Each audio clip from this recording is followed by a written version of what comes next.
Welcome everybody to the October PS4 Tournament's monthly finals for Soul Calibur 6. It's your homeboys, KP and Ebonic Plague on the call again, as per usual.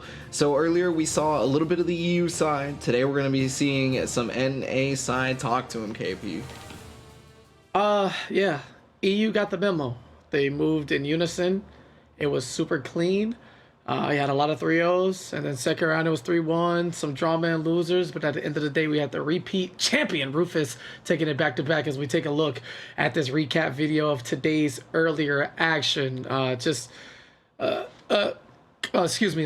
month's action. Just a complete follow-up here on the North American side as we had the Battle of the Wolves, and Crywolf, your defending champion, who's also shown up here for October, as we like to do early on. Let's get into it.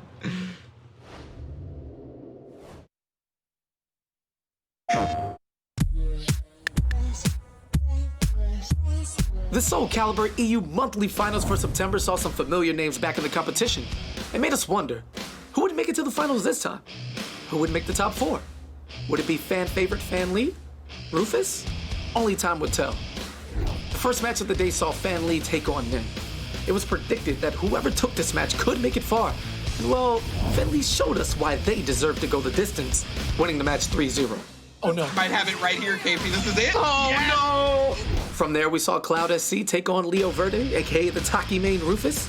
Cloud SC put up a good fight, but wasn't quite a match for Rufus, who won that 3-1. Kicking off the quarterfinal matches were Keeve and Freaky Sound. Could Freaky knock Keeve down a peg or two? Unfortunately not, as Keeve decimated the match with a decisive 3-0 victory. Oh my god, pop! Fan Lee was ready to show us just how far they could go in a matchup against Patrick Vick, winning it 3-0. They came with one goal in mind, and that was to win.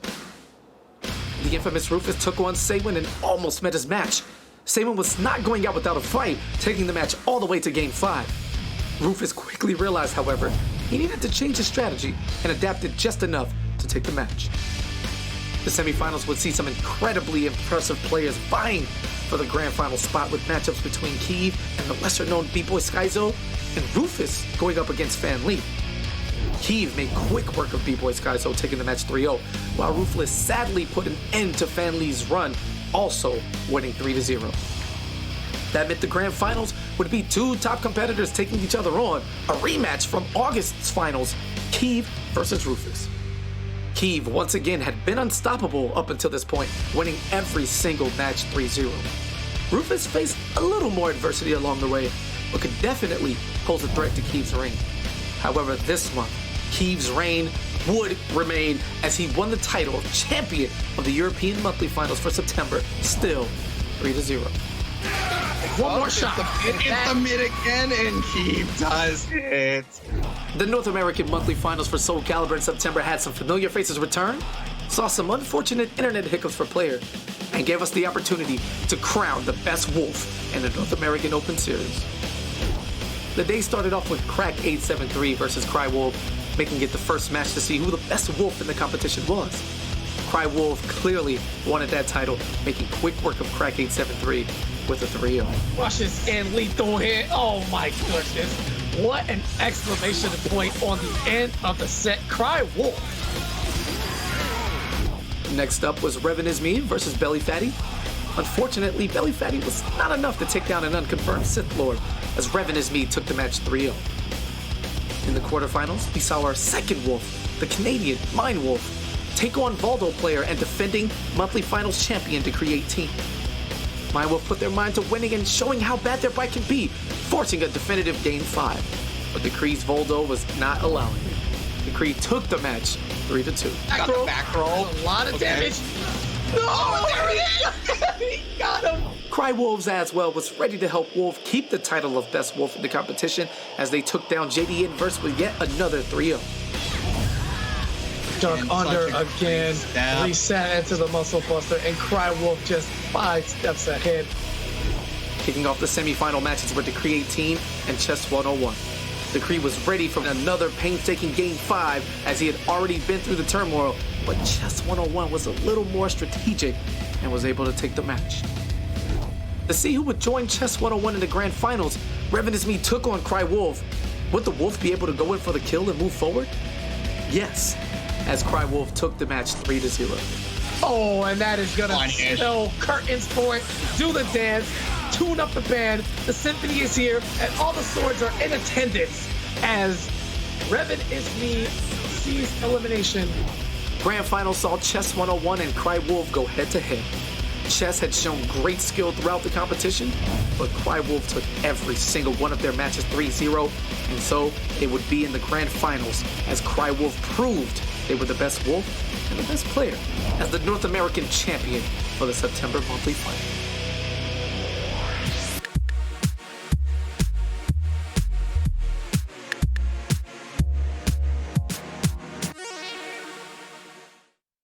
PlayStation.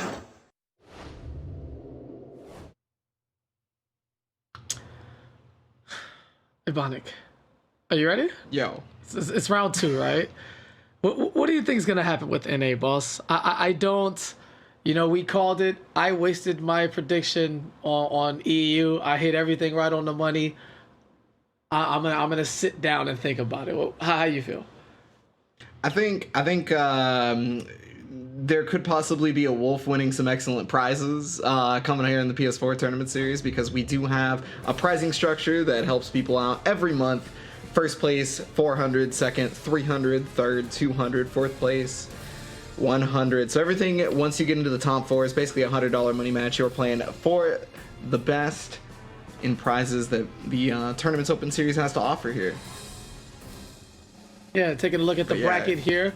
Not too ripe with Canadians this time. Just the one representing MTL. That's Gigs up there at the top. Going to be going up against VCX 000. Both new names to the broadcast. Another opportunity for somebody to make a run. But Yoshimitsu and Cry Wolf, that is definitely the match to keep your eye on in this winner's quarterfinal section. It's that's a special one. Kronvic and Crack 873 making their returns back. We'll see just how strong they are in a month's time. And I really like this name, Dr. Psychosomatic. Okay, talk to me. I don't know what's going on in the brain of them, but that's a very good thing, especially when it comes to fighting games, when the mental part is a huge piece of the puzzle. And if you can't condition the Psycho one, we'll see what goes on. On top of that, though, there's always different keys. These are some of our keys to victory for the tournament today.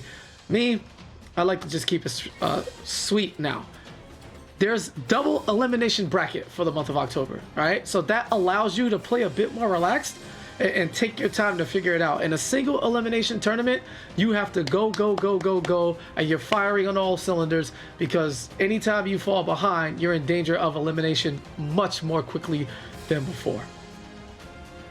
Yeah, and for me, I just got to mention, because Cry Wolf is the returning champ coming back into the top 8 bracket, you got to pay attention to what move Aswell's been doing, so you know what option he has. It determines whether he can hit you with the axe low. It determines if he has a fast enough button to stop your pressure.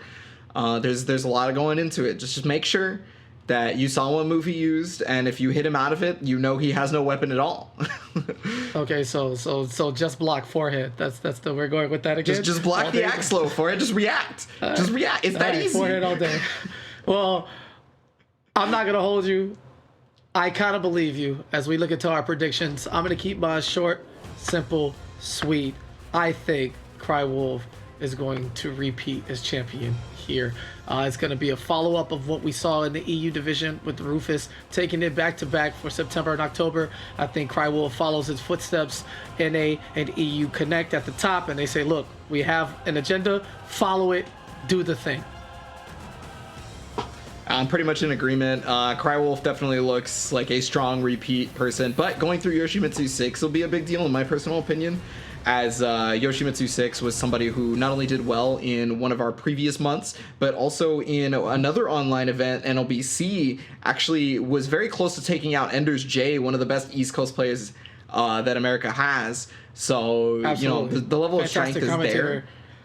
in his own right Yeah. as well, just in case you ever need a backup. Go ahead. Yeah, absolutely. Enders is ridiculous at both the game and commentating the game, like no doubt. And so for Yoshimitsu 6 to go toe to toe with that player was a big deal. So I really do think that the outcome of that match could possibly determine how the bracket goes here. Could even, could possibly change your pick, could make your pick a reality, I think your pick's pretty good, though. I'm going to be honest with you. Listen, man, I'm going solid, man. As solid as the game plan goes, you can look at the brackets every week. And you can also participate if you head on over to compete.playstation.com, where you, for the grand total of $0, £0, 0 napkins, 0 anything, whatever surrounding you, whatever can be used as currency, you don't need it. Sign up from the comfort of your own home through your console, through the online portals, and maybe we'll see you on this broadcast one of these months, and you'll be pocketing some of these Okubo dollars, all right? Hey, I think we all want some Okubo dollars. I don't know if you guys saw, but like Okubo has like the shirts and stuff that they're selling for official Soul Calibur merch. It's just super sick. I guess you can pay for those with the Okubo dollars if you so choose. But yeah, I mean, like KP brings up a good point. It's not only $0, but you do it for the comfort of your own home. It's that easy. It's that convenient. It's super nice. Yeah, we're all at home anyway, right? I mean, if you're, being a reasonable human, then you're doing everything you can to like make sure we are doing the thing. So, with that being said, I am taking a deeper look, because I have my notes and everything, right? As we get into this bracket, we got Gigs coming up in the first round. Again, the lone Canadian surviving for all of NA. And very, very, very, very interesting character, I would say. I don't want to get too into the details, but I am aware that Giggs plays Nightmare, and he says, I play Nightmare, but my soul isn't too dirty. Wink, wink. How do you feel about Nightmare players who say that their soul isn't too dirty? They might be playing the wrong character. You gotta have a dirty soul, otherwise you're not gonna be able to rob your opponent with all that damage. Like honestly, it's that's Nightmare's thing. Is he shrouds you in darkness, and then your life bar just goes away, and you don't know what happened to it. Yeah, see, the way that makes me feel about Giggs, I know I can't trust him. Because not only did you say wink wink like you did it with Nightmare, all the sarcasm is great. So any mix-up that seems like it's coming, I'm not going to believe it's coming. I just am going to try to, as a spectator, hope his opponents just go unga. Because if you try to play and play an honest game with these Nightmare players, that's when you just get hit with big sword. Look, the sword has an eye, all right? Nightmare's not thinking on his own. All of the bad things are happening as we get into this match here, lighting up the character select screen. But I also respect it, though. He's also, speaking of home and working from home, Giggs has also mentioned that he's actually working from home right now, actively in between tournament matches. What a god. On the clock. So with that being said, I want to make him my favorite player this week, but at the same time, I can't trust him because the first thing I saw was him saying that his soul is not that dirty and he plays Nightmare. So I'm in the mix, but he's going up against Aswell, and his opponent is not to be slept on, as well as he also qualified for the monthly final. Yeah, I mean, we're going to be seeing a couple of Aswell, so this may be a precursor to what we take a look at when in regards to Crywolf a little bit later. We may see a big difference in how they play as well, because Aswell, just a very versatile character, can be played in many different ways. But hey, it's got to get through Giggs first, right? Seeing multiple Aswells in a tournament in North America? Oh, never seen that before at any time in this game. Anyway, not these days. Round one, 6 PP, stand on top. We're just going to swing this sword everywhere again. Giggs, not to be trusted. There's nothing honest. There's nothing straight up about this. He is going to do the thing and then get back to work. Try to get paid in multiple ways at once. You got to love the efficiency. And boy, do I love some efficiency. Look at this. Follow up, working on the guard gauge, pressing buttons after negative, does not care. It is always his turn. Oh man, yeah, huge damage on that lethal hit. Unfortunate drop right there. Okay, so VCX is going to be an almighty thanks to the throw. Immediately going to the spear, back to Axe, and Yab had Grimstride. A is just going to finish him off. Just a bit too close for comfort as MTL Giggs is going to be able to catch him. That's Montreal. That's the Montreal homies, right? MTL. Yes. Got a lot of those. I think Almighty is new age English for getting smoked, because without this pop of the soul charge, that was as quick as a round as we'd seen all day. But wait a minute, Aswell can definitely get his damage in bursts. There's the first mix-up, follow-up, stand on top, and oh, okay, it's just gonna walk into the sword here as Giggs swings the soul edge into a 1-0 victory. That was almost a speed run, but he missed one of the tricks, so he didn't get a gold split on that one. Instead, he just got a regular roll split. It's gonna be 1-0 as we head into game 2. MTL Giggs, it's one game, but looking exceptionally strong early, which is always a good indicator. Yeah, sometimes you miss your backup strats and the opponent is able to make a little bit of a comeback, and you got to make something happen afterwards, which Giggs did. Honestly, I don't think the play is super grimy just yet. He looks like a Nightmare player, honestly. But the wink wink's not coming out in full effect for me just yet. Yeah, I expect true total grime when I see Nightmare. It's on the way, trust me. Only getting better with age. I respect that. And then VCX with the nervous as hell tagline. I respect it, man. Sometimes you get in front of these cameras on the broadcast with everybody watching, and mentally, you might shake and shiver just a little bit. And that's the big difference between just playing casually and competing in tournaments, where for sure, 100%, the person on the other end of the controller is trying to kill you at a level that you can understand. So you gotta love it. Well, it's just like you always say, KP. It's all love. So you join this, you get to experience what high level play is like, and then you get to look back and see, man, why did I get whopped? How can I fix this? So right now, I mean, VCX had a little bit of a better start, but it is still pretty even getting tossed right there. Oh, go ahead.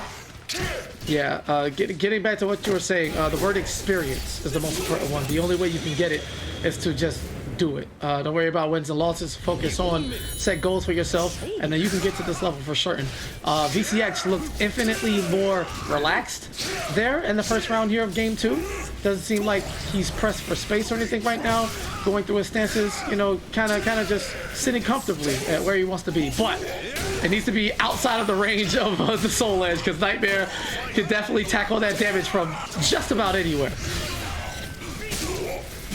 Oh my god. Yeah, the damage output from Nightmare is always going to be incredible regardless of what you're doing. Muscle Buster's still, having pretty okay damage despite his previous nerf, but the ring out is going to do the most damage in the game. Yeah, that was actually really dirty. I don't know if you saw it, but for like a second and a half, VCX dashed up and just ducked. Like, you don't have health to survive mostly anything, but he just knew a horizontal was coming from that space, and then he fished for the rake out. This time, stab in the back, take off the armor piece by piece, and as well with a huge life lead here, nullified by a 2-hit streak from Nightmare. Well, both players got their version of Soul Charge going. At the very least, VCX is in real Soul Charge. Terror Charge for Giggs right now. Okay. Almighty up. Oh, God, uses the A+B to be able to stop him, but then the Flapjack to catch it. VCX not going to be able to get no round brown on this one. Yeah, I'm not sure what was going on there. It seemed like Aswell just did a double dash in the face of Nightmare, like, kind of begging him to press a button. I mean, he's definitely going to. Nice sidestep punish, doesn't get too much from it, but Soul Charge pop on the defensive. Oh, right under. Okay, I love the reads to get in and not be afraid of Soul Charge. However, how dangerous is it to challenge Nightmare while his Soul Charge is active? Yeah, exactly. It's funny. It's funny. That is the perfect reaction. Yo, I saw the ground pound directly into the finish, and I was like, yeah, that's not something you see every day. That's not something a Nightmare player normally does. But hey, I thought his soul was squeaky clean. What happened? I don't know, man. We just got the bloodthirst is exposed now. It's gonna take one slap, and yep, nice horizontal to catch that step. not the fastest move in the arsenal, but if you know exactly where your opponent's gonna be, you can meet them with an attack at any given moment. And right on top, I mean, Giggs is looking really, really strong. He took VCX's poise and relaxation in game 2. And he jumped up to 2 rounds, but I mean, Giggs is just like, all right, I'm here. I see what's going on. Pop the soul charge, become overly aggressive, and VCX just falling, succumbing to it. And you don't get many chances. Like you said, you talk about the nightmare damage and how effective it is. He pops a soul charge. He hits you with one real sequence, and then you're already in like dire straits for death. And you have to immediately shift your defense because you no longer have the health to take a risk, or you can't afford to make the wrong read. It's kind of ridiculous. Yeah, I always talk about specifically, no matter how much life deficit that Nightmare has, as long as he has a pixel of health, there is a chance that he can come back on you. There is a chance he can just outright kill you. Oh man, okay, looking for the speed run on the ring out there. I don't know, see how aggressive he was. He was basically holding Aswell's hand and then, taking him to the edge and telling him long live the king. But unfortunately, it's just not happening that way. Right back at you. A heavyweight fight right now, just trading blows back to back. Oh, yeah. That flapjack. Gotta worry about that axe right there. He's able to... Yeah, that flapjack could have killed him straight up. Oh, wow, he actually got him out of the RE with the jumping A? For real? Yes, beautiful. I'm surprised. Wait, listen, man, he's going deep into the bag of tricks to see what is going to work, as nothing has done so before. And the call out on the guard. Oh, excuse me, with the lethal hit. Get that break. He's able to get that launch as well, despite the revenge attack. That's a big help in the Nightmare matchup, is making sure you do moves that are mids, but also ones that do at least 26 points of damage while also being a mid, because that way you can cover both the step, the duck, and the armor at the same time. Utility. And put that in the book. Okay, can we put that in the Boom Bible? Yo, Boom, I need you to add a page to the Boom Bible. We created it for you this morning, don't worry. Utility. Yeah, gotta hit up Boom after this. Oh my god, I'm surprised he didn't get launched from that. Yo, and the threat doesn't matter if he got lost or not, he lost all of that health. Yeah, I mean, look at this. Pop the soul charge. He's doing all of these things. Everything is working only to eat a wake up 6P. Soul Edge for breakfast, lunch, dinner, and death. As MTO Giggs is looking to close it out here on a decisive 3-0 victory.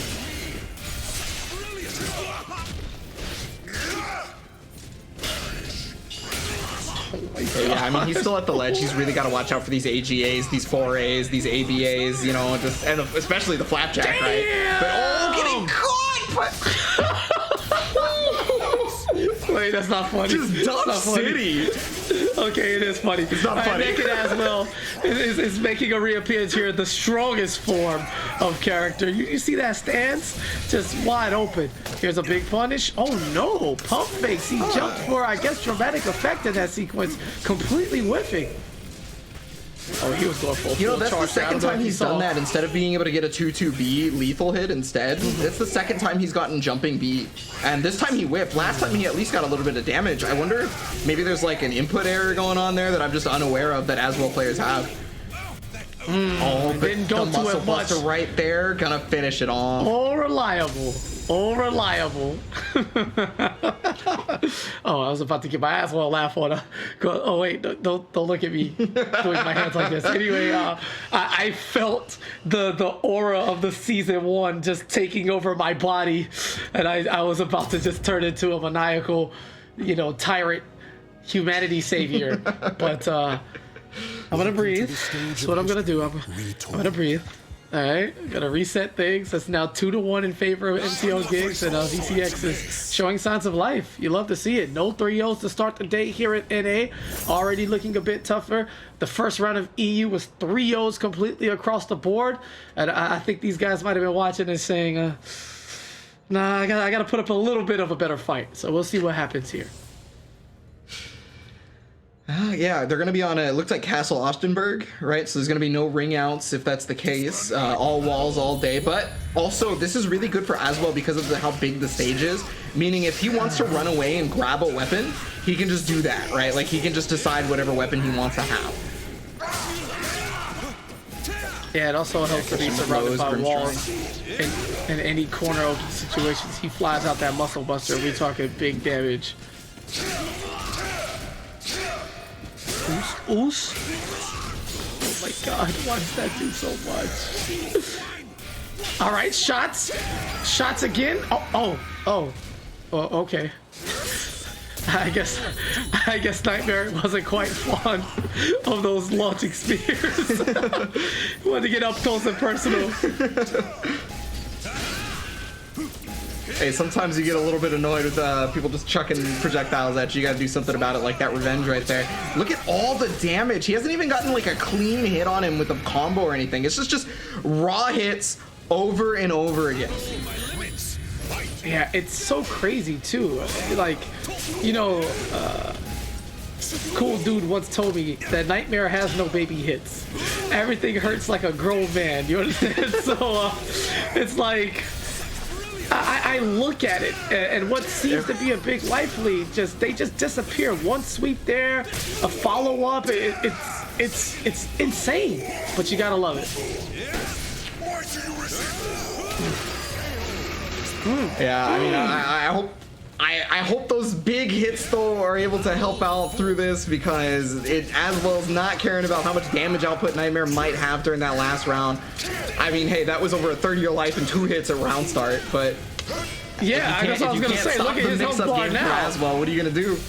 It's legit 2 hits, and he has such a commanding like position and lead. Oh my goodness, your Nightmare is definitely explosive, a treat to watch. And once again, Giggs going to that wake up like forward stab, that 6B, just right there in your chest.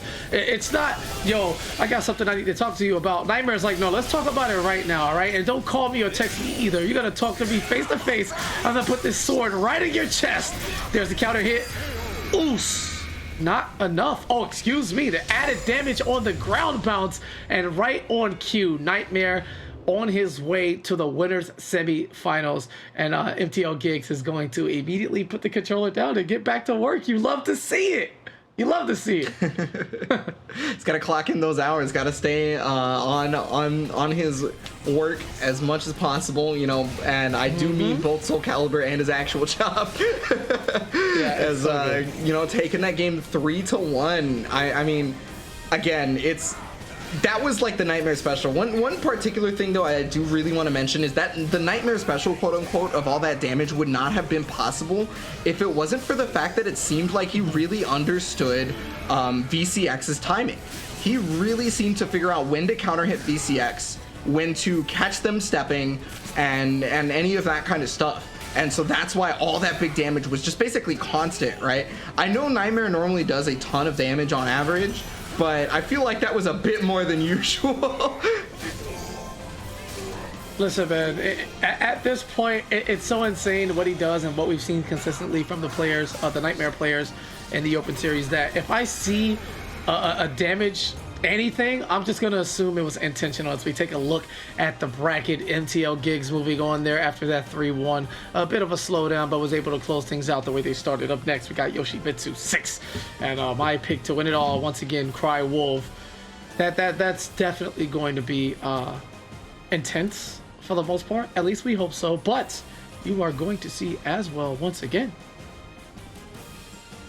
Yeah, Aswell versus Yoshi coming up here next. So obviously we talked about Crywolf quite a bit, you know, given the fact that, and this cannot be overstated, our previous month's champion, and might I say emphatically as well. Crywolf just ran through the competition. Yeah. Kind of ran through the competition, right? So, I mean, you know, a lot of people are looking for Crywolf to do a similar thing this month. But obviously having the first round opponent in your top 8 match being Yoshimitsu 6 is a big toss up, because Yoshimitsu 6 has shown to be one of the stronger players that the Open Series has to offer, and has also shown to be one of the stronger players that we've seen in other online events as well. So it's This is one that we are all looking at. This is the one we need to see. Yeah, I mean, listen, this is exactly what Yoshimitsu signed up for, right? Like, they want to play competitively because they want to be the best. And you know how it goes. You want to be a champion, you have to beat champions. And how about we just drop the champion in your lap to set it off? You want to know where you are? Figure it out right now here in the open series side of things, of course, you know, not to diminish anything that anyone has done anywhere else. So for the fans and the players alike, we just get a treat immediately out the gate. And once again, yeah, you can get tired of this, but you'll love to see it, man. You really do. Yeah, we had something similar to this happen in the EU side of the Open Series. It was Ganondorf versus Rufus, I believe, right? Or was that Keeve first?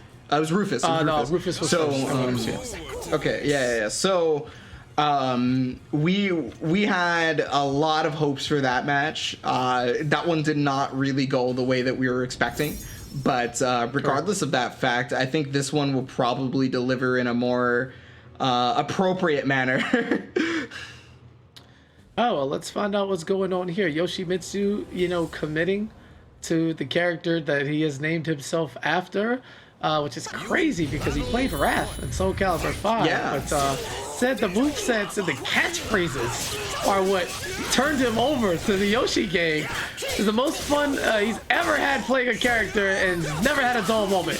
And as a spectator, I can attest to that. Yoshimitsu, definitely one of the more is unique, even a fair word to use with Yoshi, as he styles on this corner right now, the double bounce. But wait a minute.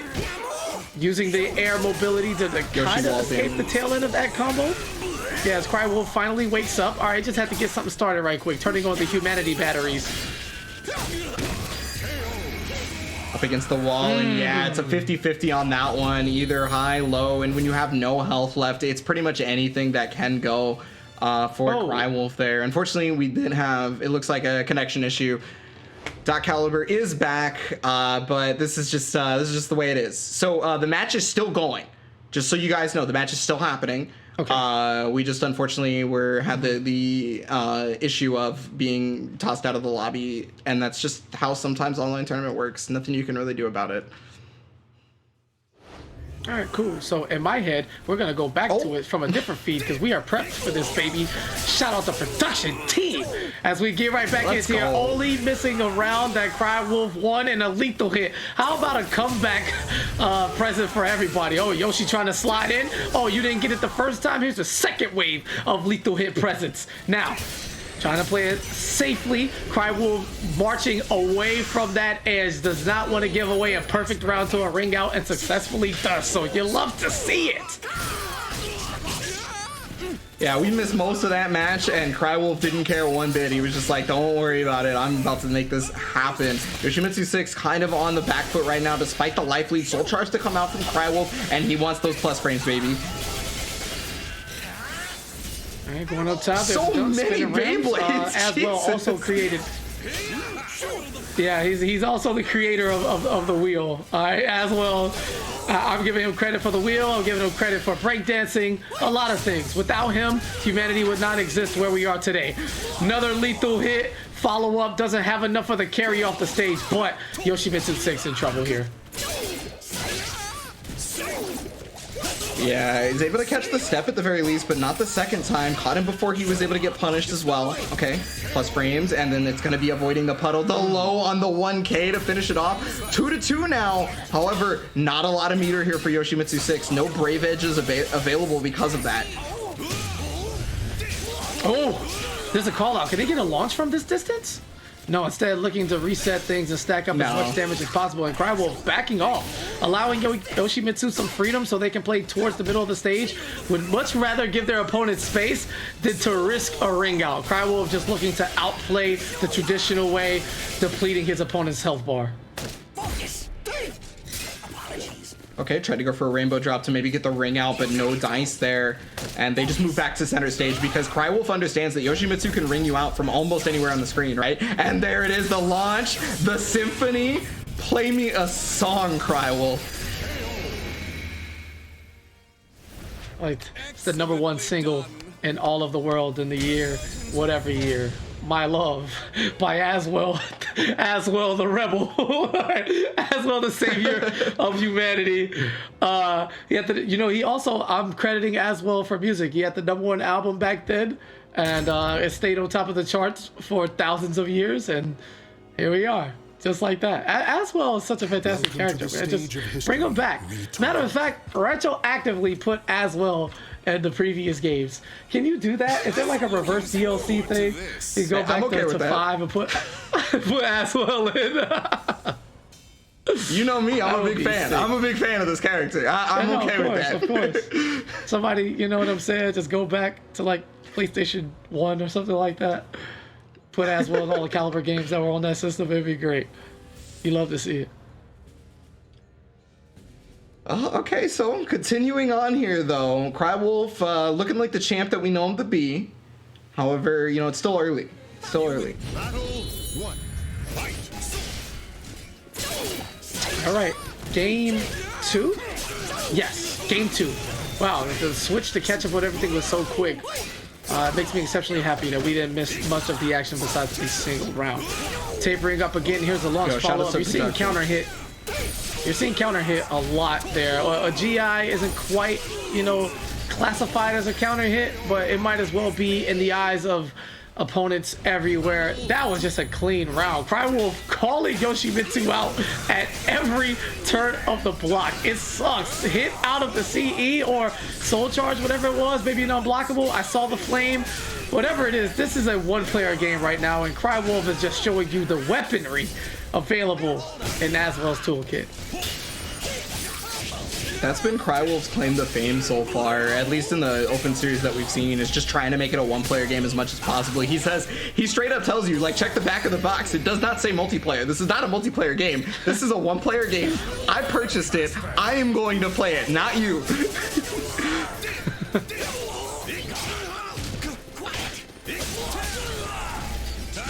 What? Okay, knockdown right there. I love the sound. So good. Oh yeah, sound direction in this game is great. But it's gonna catch the roll right there, forcing the soul charge. Crywolf wanting to be put on the offensive now. Problem is he's gonna go for Beyblade a lot. We saw that in the previous game a ton. So maybe Yoshimitsu is gonna have to look for a way to beat it. He catches him on the wall and he's gonna kill him off that. Yoshi wall damage is just too much to overcome sometimes. All right, he's gonna need to repeat that exact same performance here in round 4. Crywolf is gonna be going up 2-0, and I don't think we've seen a reverse 3-0 today. And it seems unlikely, but there's the punish, full screen CE, a sidestep in a dream. Slice. He gets that health back too. Stealing a bit of bar right there, forcing the soul charge from Crywolf. He really's got to make something happen due to that CE changing the tide. Okay, Brave Edge hit the wall. That wall damage you talked about. He might be dead. Oh my god! And did that like autocorrect? Did he just horizontally turn for whatever reason? I'm not sure what it was, but Yoshi actually follows you. Okay, yeah, that was some serious commitment. He went all the way with it. And Crywolf is exposed both defensively and literally in terms of clothing, as Naked Aswell makes another appearance here. This time he's all sparked up, got the crystals flowing, jumps over the muscle buster, but auto GI, and yeah, now we're just slugging now. Both men just going at it back to back to back. Yoshimitsu up top right now, looking for the mix-up sidestep, doesn't get the punish or anything. Counter hit, taking him up top. This is gonna go down to a read and a hop on the muscle buster once again. Okay, there's just too much going on. The intensity right now, and the breakdance boogie coming through for Crywolf, going up 2-0. It's crazy. Oh, sorry. No, stop. Don't put the camera on me when I feeling like Aswell. Anyway, Ebonic, please do the thing. Yo, so the double low, you're talking about previously in the EU how when your health is that low, the entire moveset opens up the arsenal. Crywolf recognized that, but man, Yoshimitsu jumped over several axe lows, jumped immediately over any other low, but the final low that hit was the one that mattered because he finally stopped jumping over them. I thought for a minute Yoshimitsu 6 could not get opened up by a low because he avoided the puddle every time. He did 9k, he was like, I'm good to go, and for whatever reason, Crywolf was not deterred. He bet it all on black. He had a game plan. He stuck to it, and it worked out beautifully. I guess sometimes you just gotta believe, and you can never let go. That looked like the end of a heavyweight fight. Both guys just gassed, and it's like, all right, this is not going to decision. We gotta end this here. And they're both just giving it. They're all pressing every button, throwing every mix-up, block, take my turn, back to back to back to back. It was just a beautiful sequence. And Crywolf coming on top of that scramble, man. Naked as well, I'm telling you. There's something special about him. It's the 20% power boost you get when you're naked. You know, it's definitely factual, absolutely true. No lies about it. Yeah, I think when it comes to Aswell, it's more like 50%. You know, he's not normal. He's not one of us. He's a genetic freak. You think you normally have a 50-50 chance at winning, but against me, it's more like a 33 and a 1/2 chance. Yeah, and then if I do Muscle Buster, that lowers it even more. And if I go into Almighty, that's like a 70% chance that I win. So the way I see it, Muscle Buster! See, right on cue, you just gotta speak it into existence. You understand? That's how it works. 2 rounds straight for Crywolf before the Big Papa could even finish his promo. More offense, chases down the tech. Where are you going? All right, plus frames, we don't care. We're gonna block all of this. And yeah, momentum is just shifted. This is the most I have seen Crywolf block in my entire life, and it is working out for him so well. Like, I don't know what compelled him to want to start blocking, but it is the perfect game plan because he is able to weather the storm just long enough, find the punish, and get back into it. All right, double hop. Gonna ride and spin us. They don't stop. All right, soul charge. Okay, wait a minute.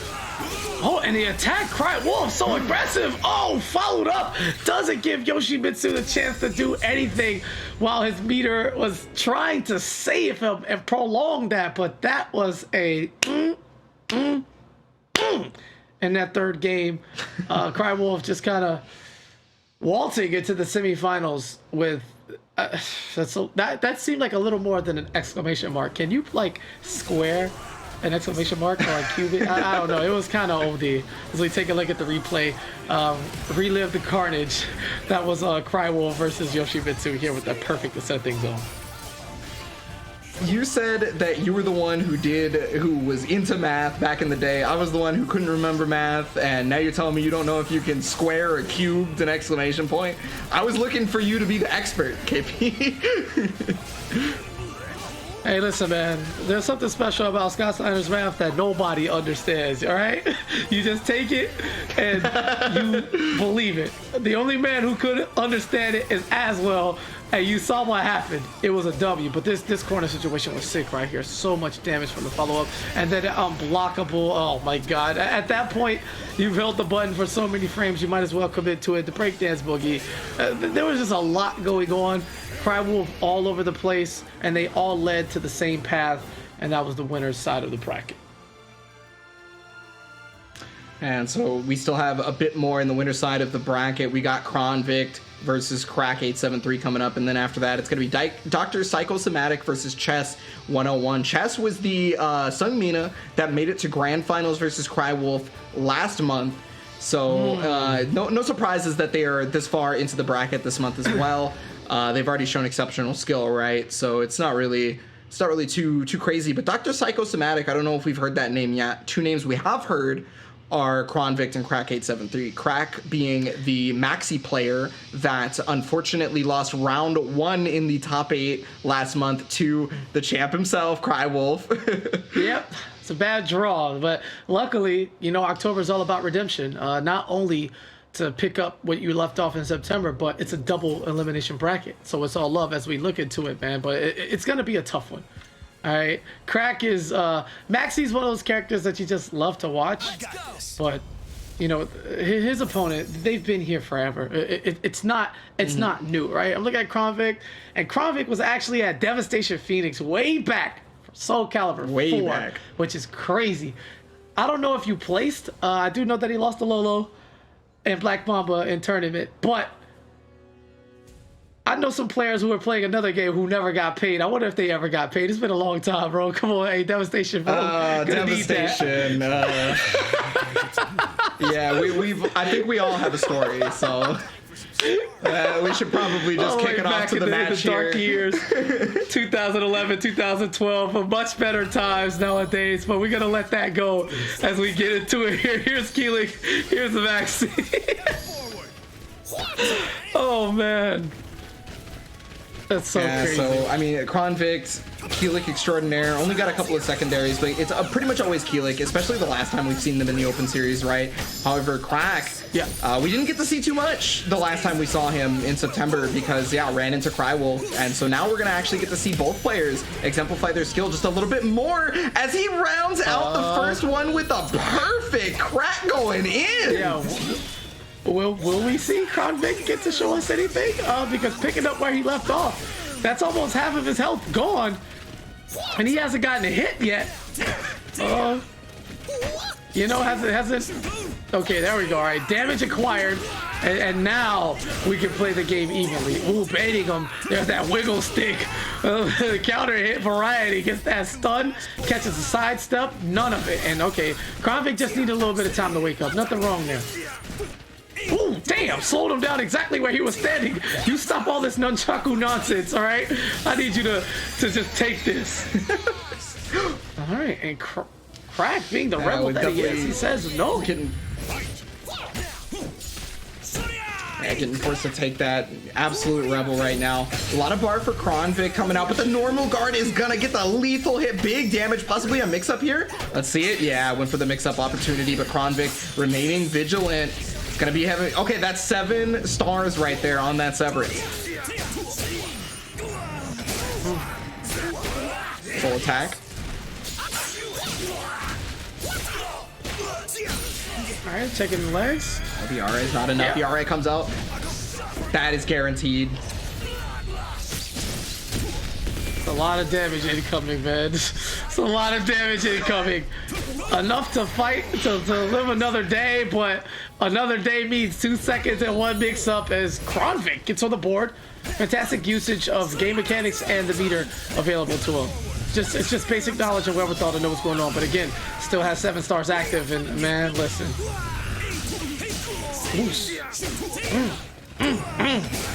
Lethal hit here for right back Crack at the very least. Going to be going back into that Soul Charge that helped him out quite a bit last round. I mean, Soul Charge is such an interesting mechanic for Keelik because he gets command throws, he gets projectiles, he gets so much. And I mean, look at the damage on top of being able to heal himself. Yeah, that was pretty broken in his right. We'd love to see the resources being used effectively. Doesn't really need to force it because, again, a mix-up here or there would have been enough to do the job, but Maxie is not going to let him live to see another opportunity. Just smashing down the mid right on top of his dome. It's just, and the crazy part is he's like posing and you have to watch that. And then you watch the replay just to see him do it 3 more times. Ha, ha, ha. And watch it some more. Maxie, ever the showman. Definitely one of the more stylish characters. And I'm pretty sure his hair's still slicked up good. Didn't even break a sweat as Crack takes game 1.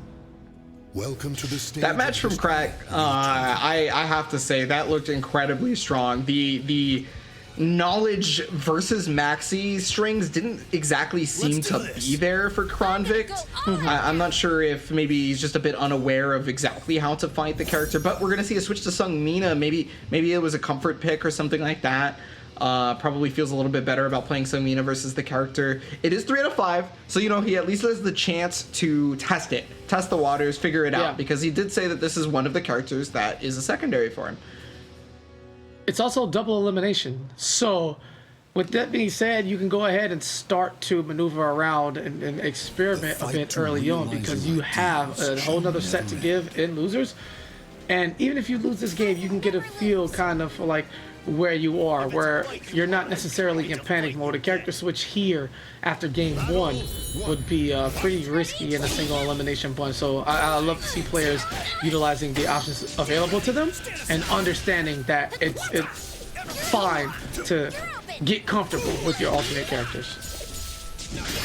Definitely gonna have to get comfortable real quick right here because, I mean, Crack obviously being up a game is gonna probably make some adjustments from the previous one. There's a lot of whiffs going on right now, but not huge punishes either. Okay, oh, auto GI on both sides, but it ends up being Crack that wins and gets the ring out due to the fact that it's a small wall. You're going for a swim.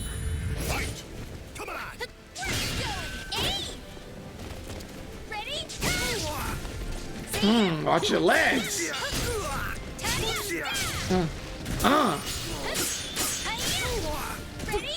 Okay, already gets beaten by the string right there. Okay, little pump faking from both of them, but Maxi's gonna let that rock early on. Back to the wall, trouble, gets the stun. Nice pickup. I don't know what's going on here. What's the mix-up and the follow-up afterwards? Yeah, just staying out of there, trying not to play games with any of those stars. Doesn't care how moonlit the sky is. One touch. Ooh. Oh, it's already safe because it made it off axis. I didn't know it did that. That's so interesting. I'm not sure if that was that intentional, or did we all just learn something at the same time? Either way, it worked out in favor for Kronvik, as Mina seems to have certain utilities that allow him to play a bit more freely. Checking Maxi, letting him know that he's open at any given time. But here it comes, guard gauge flashing yellow, but nothing doing. Nice feint, mid mix up, dunk on. Yes. Okay, some Mina. Kronvik looking good, especially at the Sun Mina right now. Crack is just kind of sitting on bar too. Just okay, he's able to get around the throw, but I mean, yeah, there's the GI. A lot of plus frames, a lot of lows coming out of Kronvik's. She's always telling you you're open because you're always open versus Sun Mina. She will never let you not be open. That's gotta be one of the simplest, most disrespectful voice lines in all of fighting games for a character to just say you're open when she hits you. That's crazy. That's so crazy. Hey, nice side step. The Heaven's Guard to beat the RE, and that's gonna kill! Gotta make the ugly face on that one. It was so sick. Yeah, he's gotta guard the Heavens. You gotta understand. Not a lot of guard gauge. Look at that for Kronvik. So you're probably gonna see a lot of auto GIs and a lot of stepping. So I think it's on Crack right now to be able to figure out how to stop both of those things from happening. Oh, all right. Oh, but it was just a bit too late or early, excuse me. That C's gonna hit big damage. Yeah, spin cycles, baby. All right, little 2K. Oh no, passing it right back. Can't give up too many of these opportunities. Look at the hesitation, man. You have to do something. Guard gauge is on threatening levels. Oh, baits the GI back out and escape afterwards. Still stepping. RE. Oh, that connected. Oh, Donkey going to Maxi. Oh, you hate to see it happen that way. It seemed like there was a bit too much patience, too much poise, and Crack is just gonna beat the dome piece in. All of that low blocking, just not the right position, not taking his turn back at a good time. Crack, fantastic mix-ups, and even better on the conditioning tip, forcing Kronvik to just stay this and allow him to freely mix him up. Yeah, it's I think that I actually don't think it was bad defense at all. I think it was just really good conditioning. More credit to Crack on that one, for sure. Yeah, I also think one of the other things was that Crack got a lot of free damage because he was able to step the fact that Kronvik was doing full Mina strings, which is not normally something you see a lot because usually when you go for a full string, there's a very obvious ender. It's either like you duck it or you step it or you press a button before it comes out kind of deal. And Crack immediately stepped one of the vertical ones at least 3 times, I feel like, that set or that last match. Big lethal. Another one. Watch your legs. Oh, another one. You're smart. Yeah, not that easy. You're loyal. Yeah, he tried to slip. Oh, and the backstep call out on the movement. Oh, that's like my favorite RE option when you call it out with the movement choice. Oh, that is so disrespectful. Yeah, a lot of the time you get a far better punish by calling out for the movement if you make it correct. But, you know, unless maybe there's like a lethal hit one that your character has access to. So, I mean, the movement punishes on RE are super strong. Oh, 6-8 plus B's is gonna be nice. Okay, connections. Oh, so many lows. Oh, damn. I feel like Crack can see Kronvik crouching, and he's just placing these dunks just so effortlessly. Yeah, I mean, he had gone for like 2 or 3 lows prior, right? So immediately Kronvik is like, well, I mean, he's gonna just keep hitting me with lows to kill me. But that's not actually the case. Nice jump right there from Crack, checking the lows on his own side, in fact. He's gonna be able to get the counter hit punish. Is it mix up? Oh, it is. Like max distance. Wants there. those stars. Damn, sit up.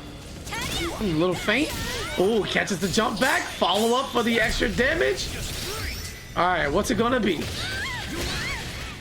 Okay, vertical's gonna connect right there. Just gets the ender. Not a ton of damage on that, but I mean, hey, as long as you didn't die, but you will die to that. What?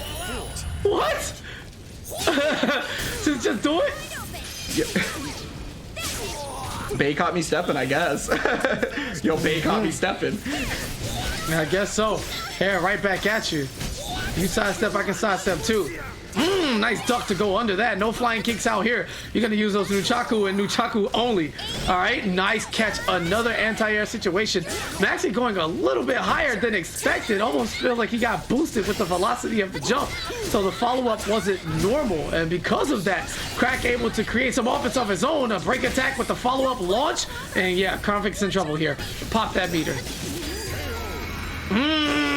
Oh, and because it whiffed, there was too much invincibility, it allowed for the punish. Yep, still invincible. Great knowledge, great just notification from Kronvik there to just scoop that out. And the switch to Mina, you know, it took an early one. Usually we see people, once they're down like 2-1, 2-0, whatever, when they're facing either their winner's life being cut or facing elimination outright, they kind of make the desperation switch and they say, okay, I'm going to be locked in here. You know, it is what it is. I'm going for it. No, we actually saw a game 1 switch from Kronvik, which turned out to be just back in his favor. And now he's in the counter pick driver's seat, theoretically, bringing things back to even. Yeah, we got another ring out stage. I feel like this kind of favors Mina a little bit more, given that she has the ability to launch you off the side in like a million more ways. In fact, natural combos are pretty strong ring out opportunities for her, actually. So, but you know, obviously the stage is a little bit bigger than the desert one, so at the very least they have the room to move. And the first thing Mina's gonna do is jump there. About that. Let's make our way towards one of these edges. Nope. Okay, oh, he's just gonna demonstrate. Class is in session. Let me show you how to use these weapons. Never mind. Break attack, eating right through the glass. Watch your legs. Not enough for the whole scoop, but committing to the whole string there. Is just fishing for that ring out in this situation. But instead, it's gonna be a toe tap. Mina gonna grab those boots. I don't know how much they cost. Probably not more than Aswell's, but it's all good either way.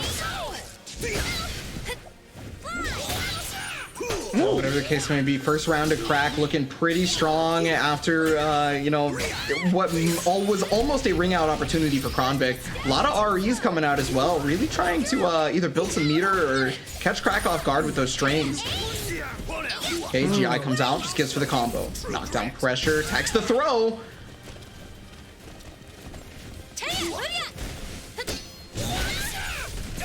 Punish. Great block punish right there. Hey. No, you pressed. You pressed. Called out immediately. And the easy follow-up there for Max. Yo, took his meter and his life.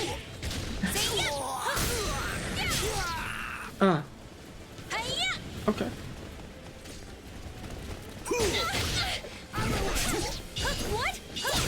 Stuck under it. Always able to get the just frame right there. The RE comes out though. Just trying to take some guarantee stuff. Every hit counts, adds up. Oh, yeah. Yeah, Very thanks to the questionable heavens guard. decision right there. Yeah, they were a little bit late on the punish, even though they had a full back turn no matter what. And it seemed like that critical edge was out there for desperation. Like, damn, I'm late. Let me just try it anyway.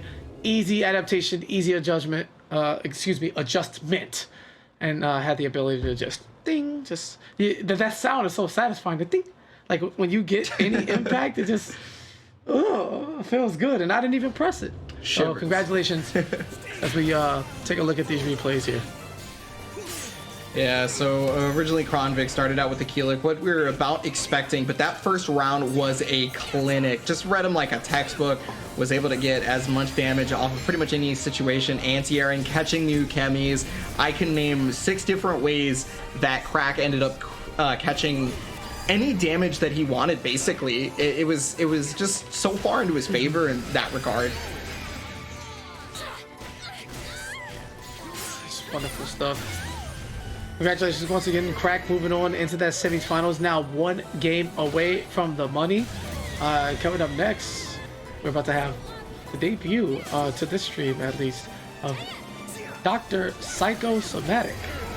And I don't know what they're bringing to the table, but they will be going up against Chess, who we saw last month, I believe. Super exciting player, even funnier interview victim. Alright, so he's been playing Soul Calibur since day 1, and you know, the moment he saw Sophitia, he realized this was the dopest game out there. Not just fighting game, just period. So Sophie, a character who I'm exceptionally fond of right now myself, I understand you, man. I'm with it, Chess. I'm with it. So it's all good. However, they're currently maining Sungmina, and as life goes, you know, you can be named after a fighting game character and play another one. Like, I understand it. It happens in the world. I don't know who would do such a thing, but it's all good. Either way, I'm just hyped to see more action coming up. I don't know if we'll see any upsets. These tournaments tend to work as expected in the early round. But we'll see if Dr. Psycho here is ready to shake things up. Consistency is usually the name of the game here in the Open Series. There's always something going on where there is maybe four players-ish in both NA and EU that just constantly are able to make the top 8s and constantly doing pretty well. There are some small shakeups that do happen, obviously. You know, if you're playing week after week, month after month, you're looking to take down the people who beat you last time, right? So of course you want to shake it up. It's going to happen eventually because everybody has a bounty on your head. Obviously, one of the bounties could be Chess right here, given that he got second place last month. Dr. Psychosomatic, whatever they're bringing to the table is going to be very important because we could see a repeat or we could see, you know, Dr. Psychosomatic moving on here. Yeah, absolutely. I don't know much about them, and I'm willing to learn. Once again, in any community, whether it be the people who travel online, whatever have you, it doesn't matter. It has been here before you got here, and it'll be here long after you're gone. So the cycle of new blood is something that I'm always excited for, because you never know, right? We could be watching the beginnings of a legend in the making, and we don't even know it yet. So I love to give everybody their fair shot and see what's going on. And it could be this could be a wash. Who knows? But more on Chess though, right? Chess is Chess is actually the best. You say Chess. Listen, man. You know, what is your pre-tournament ritual? You know, how do you get prepared? What is it that you do to get locked in to prepare for your tournament? You know what this man said? This man said, I rolled one and I listened to Britney Spears.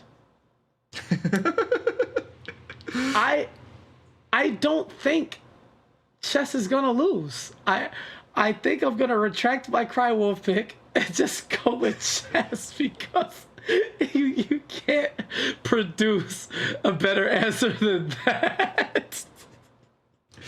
Hey, you know, it's important to be very truthful in these surveys, and with chess, you know, just giving us the truth, just telling us what's up. I think the only thing I would need to know is what era of Britney Spears it might be, because that's very important. Obviously it has to be like when I was a teenager. Yeah, it's got to be the you know what I'm saying, TRL Britney, you know what I'm saying, from one point up until like Toxic Britney. Yeah, that you know, early 2000s, late 90s, early 2000s, you know, the GOAT wave of basically everything. Yeah, and will be good. But other than that, it should be a fun one. I mean, just going through it, man, it was really fun to, you know, get some answers, to learn more about this video, man. And man says, never had a character crisis ever. It's the only crisis I know is if you don't block, you get hit. So a god player who actually preaches people using the block button, this man definitely just is climbing up my favorite player list with the greatest of ease. Because too many times, especially in modern fighting games, where everything has comeback mechanics and everything is becoming easier and more user-friendly, which is fine. You know, you want this to be accessible as possible. You want as many people to play as possible. But there's a lot of people who just refuse to block, period. And they just want to do all the things. And I think that creates a cabin of madness that I would never want to spend my time in. There's some people who have this recency bias and this this cognitive bias where I didn't block that time, so of course it's a good idea, right? You know, and it's like, well, okay, so how many times did you not block and get hit, whereas you died or not blocked and won? I'm pretty sure if you didn't block and won, and it was more times, I would be surprised. Everybody here would be surprised. The production is surprised. The KP is surprised. No, you gotta block. It's real. Yeah. It's the truth. Yeah, it's crazy. But Dr. Psychosomatic is here now, and Chess is ready, chilling. You see, even in the tag, he's got the eyes just squinted, like, I ain't got time for this, man. Give me my money, and I'll be back next month. Yo, let's go! Yep. I knew when you saw it, you would feel a way about it. And the doctor, the psycho one, is playing one of our casters' favorite character in the game, it's Zaz. So we're gonna get the obligatory buff Zaz out of the way now, and let's get into it. How do you feel about this? It's on Zaslamel's favorite stage too, the desert stage, the stage where he gets all the rig outs on the planet. Oh, all right, so as we dive into the mind for his ass made of a psycho Ebonic Plague, how would a psycho Zaz player approach this match? Well, luckily for Zaz, he has a lot of moves that bring in Sungmina, and he can play at the same ranges that she does, right? So he's stronger up close and can still play the same game at her range. The problem is you know, sometimes you just get mixed over and over again. It doesn't matter what range you can play at. Yeah, absolutely. Not gonna take that one round as an indicator as to what's what. As Dr. Psychosomatic instantly gets a hit to set off round 2. But yeah, it seems that you want to play at the range of her, and then he has the ability to bring her closer where he controls that pace too. You gotta love it. Overall, it seems that Zaz should be somewhat comfortable here as the lethal hit comes out. But she rolls out of the way. Still has that one curse on her though. Yeah, tried to go for a fake combo right there. You can do a real combo after that curse lethal hit, but most of the setups that Zaz has are specifically fake, and if you don't recognize that you can ukemi out of them, you take over 100 damage for something that should not even do 50. Okay, well, let me tell you something right now. Instead of this fake, he better keep it real, because he is getting smoked right now. Chess gets one hit and then runs away with the round. He doesn't care for your gimmicks and games, but oh boy, the scariest part, being outside on this stage. Oh, playing dangerously close to that edge. Yeah, you know, you want your back to the ledge against Zaz and not his back to the ledge, because his ability to ring you out from forward is actually pretty lackluster in comparison to most of the cast. So, not really using many of the soul charge moves. There is one of them. Oh, just going for the grab, okay. A lot of damage out. Oh. Yeah, that pull-in right there is +6. You cannot challenge that. Bro, why? What? What's this? Why? Because it's a high. You can duck he it. needs You can duck it. Yeah, he needs it. Never mind. I accept it. This is the school of Zas where we love him. All right, Dr. Psychosomatic finally getting on the board there with the round to somewhat, you know, stop the leak of his health. That was just everywhere. Just a nice block there, plus a billion. Okay, back turn mix up. No, it doesn't just offer the back turn mix up. No, just keeping it short and simple, man. I actually don't have a problem with that. Maybe he's playing super conservative because he's a little shook on how dominating chess was at the rounds that he won. But dunks. No, okay, gonna use the CE. That's gonna keep him plus because it's a break attack. Caught the step right there, full damage.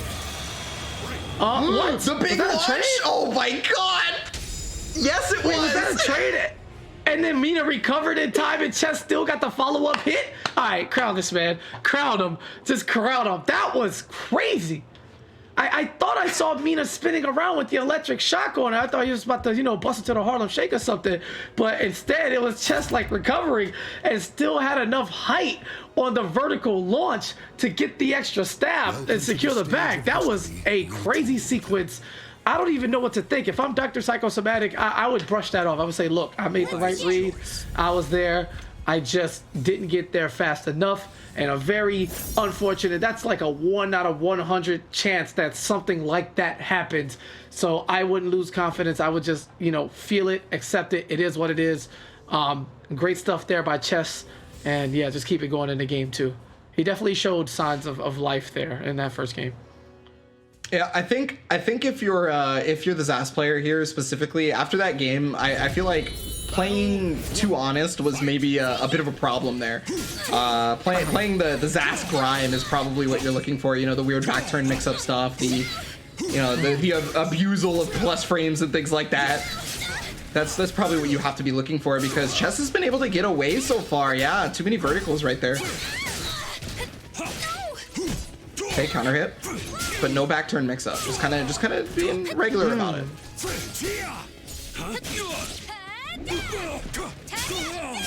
Back throw. Oh, caught him at the tip of it, and yeah, he had to block that low, otherwise it was lethal hit, but great whiff punish. That's another big thing about this matchup, is both characters have the ability to whiff punish each other from their max distances.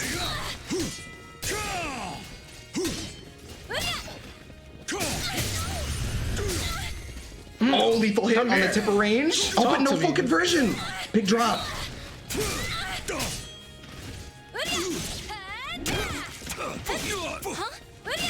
Oh. I was going for it again and again. Catches a sidestep. Oh, tried to go for C, but it's going to get stopped. Yeah, that means he wastes a bar on that. Okay. No punish on it, though. Yeah, just a bit very too late, it looks like. Okay, stops the unblockable, though. 2A just to keep him pressured up against that wall. Yeah, he recognized that 3A-B was going to give him enough wall damage to kill him, so he didn't really want to have to keep dealing with that. That's why you saw him go to all those 2As, and that's why Chess stayed alive there. If he had fought Zas in such a way that allowed for 3A to be a pressure string, it would have allowed for him to die. So he just did everything he could to make sure that Zas didn't get that opportunity. Oh no, watch your legs. Trying to get that backdrop scoop right now. You already know how dirty this is gonna be. Yeah, get away from that. That's why he backs off. At the doctor. Yeah, backs off. Lets him reset the neutral in the middle of the screen because there's just no way. It's a little too risky. Okay. Well, I mean, he's got that guard damage on deck. If he's just able to get like a 3AK or a 3A or a 6BB, he could break that guard and do a ton of damage. But I love the way Chess is trying to play it out right now. Just keeping it so that he cannot even put a pressure situation to break the guard. Run up CE. It's not going to guard break. That was actually like crazy. A run up CE, like who are you, bro? If I'm Chess, I kind of feel like, all right, I know what you're trying to do, and it's a little too much. How about the spacing on the neutral? Talk to me, baby. I know my distances. Do you? I know my distances. Oh my God. That is one of the farthest reaching launches in the game. One of the farthest reaching launches in the game. It's just super easy to whiff punish, especially a character who extends his hurt box like Saslamel, right? So for all the for the range that he can show off. If you extend your hurt box, Sungmin is just like, ooh, that looks real nice. I'm gonna get a big old counter hit off that one. Oh, it's Ivy switch. Okay, this is a character we have rarely seen here in the Open series, actually. Okay. Interesting. Okay. I mean, history shows, right? It's now 2-0. Winner's life on the line. And this is where Dr. Psycho decides to go for it. You're now committed to this. You have to hold on. Didn't look too bad right there. Nice sidestep.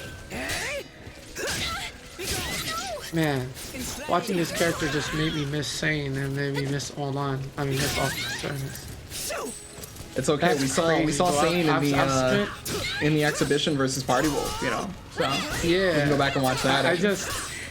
It's so crazy, man. Just being around this game and its players, it really made me feel like that's so crazy. How did this game do that to me? Anyway, round one, it looked reminiscent of seeing some dominating Ivy play and performance. Beautiful stuff there, but Chess looking for the answer, trying to get that launch near the wall. You love to see it, but also Chess's spacing needs a little bit more props because he has been on point throughout the entirety of this set, showing Dr. Psychosomatic exactly where his bars are. Oos.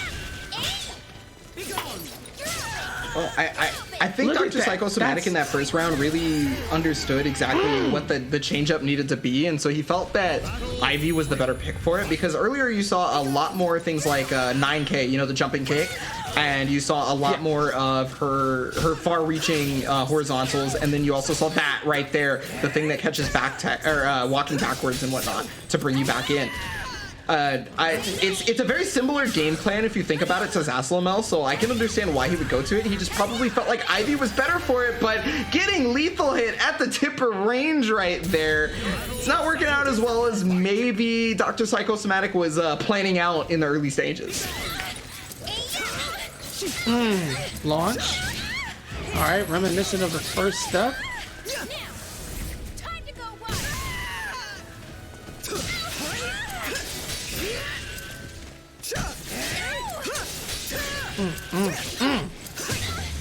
Yeah, everything is building here. Yeah, this round pretty dominant for Dr. Psycho. Maybe he's found the juice. Oh, it seems like it's in the bag, but the way Soul Charge works, these characters, man, they burst and explode into all types of damage, but that time Dr. Psycho keeping it poised. All right, lets the invincibility fade away, comes in for the regular kick. Nothing special necessary, just close it out. Yeah, this is looking a lot closer than the Zaslamel matchup, absolutely. I don't know, it just seems like there's a level of comfort for Ivy that Dr. Psychosomatic had, but maybe not at that range. Maybe a little too much comfort as you're not looking to stop the lethal hit.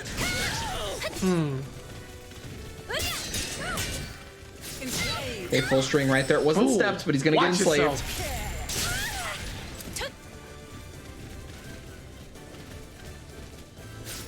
Yeah, scary situation right now as Dr. Psychosomatic does not have any health left. He can play at the range, but just getting close. Chess knew exactly what range that was going to hit at. He had gotten tipper every single time. I feel like he had the ruler in front of his screen, so he knew exactly how big the move was, right? Every single time.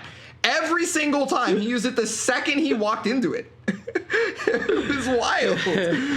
Trying to say my man's just dotting out here. That's so crazy. Anyway, going up top now. Yeah, we saw what could have been a volatile performance here in the early stages of his ass. Never really got there. Left a lot of damage on the table. Trying to be sneaky with some of those combo conversions. And there, the rare trade on that vertical launch. Chess able to recover in time. This one was just curtains. It was a spacing right there, a lesson. That's one of those things you just screenshot and then you post it and you send it to him and you say, look, you have to play out of this range, you understand? And you go from there. The switch to Ivy looked promising to begin with, but again, it's fantastic movement, spacing, everything you could think of coming from Chess, man, as he advances to the winner semis. And we take a look at the bracket. Has a date with Crack MTL gigs against defending champion Crywolf off top. Yoshimitsu has taken it to VCX 000 and advancing there. And then Dr. Psychosomatic has set itself up with a battle versus Kronvik. Beautiful stuff all the way through. 3-0s and 3-1s, pretty definitive. No high drama sets just yet, but you can expect it to get more competitive as we get closer and closer towards the money. Both of our players who are, all 4 of our players who are sitting at the winners semis, are playing into the money. Now, you could be one of these players. Really easy, really simple. From the comfort of your own home, either on your PlayStation or through the online portals, you can head on over to compete.playstation.com. Once again, that is compete.playstation.com. Sign up for free. $0, baby. £0, 0 nothing. Don't even look. Don't even think. Just do it. So with that being said, I'll give you time to do so. And we'll be back after this short break. Y'all keep it locked right here. Soul Calibur 6 October monthly finals.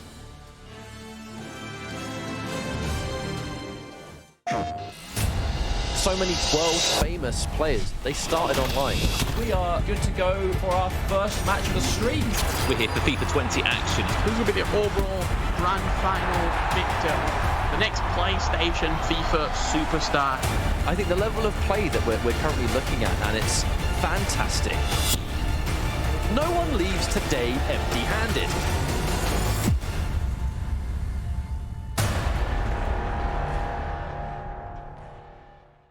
PlayStation.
We are back. Oh, I can't hear KP. Oh. Cool. There we go. I muted myself for like 10 seconds because I'm a very not smart individual right now. Sorry, I was keeping up with the things that are going on in the country right now. We leave that for that time. Right now, we're here for gaming. And with that being said, more Soul Calibur 6 action. Monthly finals of October, double elimination bracket, 3 out of 5, all the goodies. Money still there on the line. Let's take a look here. Yoshimitsu 6 advanced right before we went to break, so you can see that. Dr. Psychosomatic and Kronvict are going at it right now as we speak. And we have our winners semifinal set up. MTL Gigs, lone Canadian this time, going against all these Americans. Wolf, defending champion. Crack 873, who probably is the most... Actually, no, there's a lot of very good offense in this winner's side of the bracket. I'm just going to sit back and watch and be a spectator. I don't know who's going to win, but I do have my pick as Crywolf. Yeah, Crywolf a pretty good pick, I'd feel like. You know, it's obviously last month's champion, right? But in one of the first sets that we saw today was versus Yoshimitsu 6. Looked incredibly strong as usual. It's really no surprise. It's really a matter of seeing how Giggs throws a wrench into this whole thing. Because what we saw a bit earlier was exactly what you just mentioned a second ago. Offense, right? Giggs was just pressing buttons. He was doing the nightmare thing. He was trying to get as much damage as possible on the table by pressing as many buttons as he could. And that's just how it is. But chat, ever the favorite on the champion side is saying 85% for Crywolf. I understand. Wow. I feel you, chat. I get it. Yeah, I mean, that is probably the biggest margin we've ever seen, especially even in support of the defending champion. We saw some pretty lopsided poll voting earlier in the EU, but I didn't think we saw anything as high as 85%. That's actually crazy that most people are as confident as we are in Crywolf. However, again, understandable. The champ is here. In order to be the man, you got to beat the man. And here's an opportunity for MTO Giggs on his first appearance on the broadcast to, show us if it's going to be a changing of the guard or will we get the same old, same old? Will we get a repeat of last month? Who knows? Yeah, I think we need to see what Crywolf's game plan is versus revenge attacks. Because he may just get stuck with the armor and then die for it. I know Crywolf is pretty privy to wanting to go for lows. They have done that many a time, right? But Giggs just played this matchup. This matchup just happened, and we saw how strongly they played in it as well. So I mean, it could be pretty bad for Crywolf depending on if he plays very similar or if Giggs just understands it. I don't know. I think going up to Crywolf is just a different level of as well. Something he's not going to give you much openings to punish him. Doesn't take too many crazy risks if they're not paying off right there in the wall here before I could even give him his flowers. He's already on the board. He's AKP. Keep up. Crywolf, I got you. Yeah, it's pretty much just the story of Crywolf is the story of the one-player game. You check the back of the box. It says Soul Calibur 6 is a one-player game, not a multiplayer game. Because Crywolf is the only one playing. Damn. Online, one player? That's crazy. As we get the front throw tech right there into the conversion. Not dealing with any... What was that screen? Aswell, please. How are you going to lead us to humanity sounding like that? Oh, with lethal hits such as this one. I understand. Heard you loud and clear. Yeah, it's looking pretty bleak right now for Giggs. Yeah, he pretty much had one area of approach, and it was forward. So Crywolf preying upon that, taking him down. Gonna force the soul attack at round start. Was trying to make something happen. He's got infinite terror charge, so he can at least start out with a big difference in life, and he did exactly that. He's almost in guts range already. So much damage. I don't know if it's impressive or just flat out disgusting at this point. I can't tell, but he can take some time in that cold tundra water and think about it. Cool off while Crywolf once again Hey, keep up. My rounds are fast. My rounds are smart. My rounds are efficient.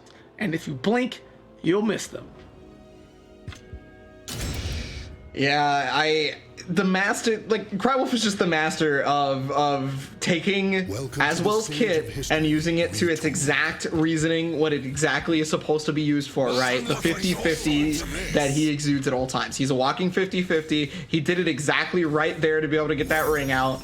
And just the entire time, regardless of whether he was on defense or offense, he's still doing a 50-50, because if he's in spear mode, he gets those auto GIs, so you still have to decide that there's a defensive mix-up or not. You know, what button am I going to press? Am I going to deal with that GI? When he's on the offense, you got to deal with, is it going to be low? Is it going to be mid? I'm taking the same damage no matter what. Sounds impressive. It's my kind of watch. All right, right on you. Another GI there. Come here, talk to me. Let's stand up close. Nope. I'm gonna force my way in. I'm Nightmare. All right, dangerous positioning here. Oh no, not like this. All right, there's a GI. Pretty risky, unfortunately. But beautiful call out. When you know, can never fault you for that. Yeah, unfortunately he didn't get the AGA after the GI, so he wasn't able to get the biggest punish he could, but okay, big duck right there for Crywolf, 50-50. It's an RE? Okay, prayer in a dream. Ducked him in his mouth! Went for the movement option. Yeah, just doffed him immediately. How dare you try to call me out like that? I love the answer from Giggs. We're not having that. Come on, man. Too disrespectful. I like it. I'm a big fan. Yeah, already pushed to the ledge. Forcing the soul charge. Yeah, I can't really deal with the mix-up. Oh, but great step right there to get around. He got the punish and everything. Great duck. He recognized what the Grimstride mix-up was, and then the whiff punish on top of that. Crywolf with the reactions. Doesn't matter if it's offline, if it's online. Crywolf just has them. Okay. Oh, okay. I mean, if you want to run to get whiff punish, then please be my guest. Everyone loves some free damage every now and then. One touch for the round. Oh, yeah, full crouch. Yeah, finished off 2-1 right now in rounds. A lot of bar for both players. I definitely sense a soul charge from the both of them for this round. You know, Crywolf is going to want to do it to get as much pressure as possible if he doesn't die. Oh, lethal hit, and that rigs out. Bye. Oh my God. Bye. See you next round. Oh, wait a minute. Oh, he caught him pressing meter, and he lost a bar for that. Yeah, how devastating the Nightmare damage is.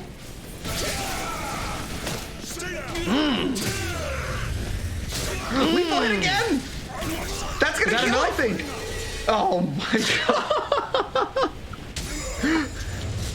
That's so good. So good. He has caught him back to back. Is it rolling or Ukemi that the lethal hit is for that? It's either rolling or Ukemi on that the 1A lethal hit happens, but he has caught him doing it almost every time.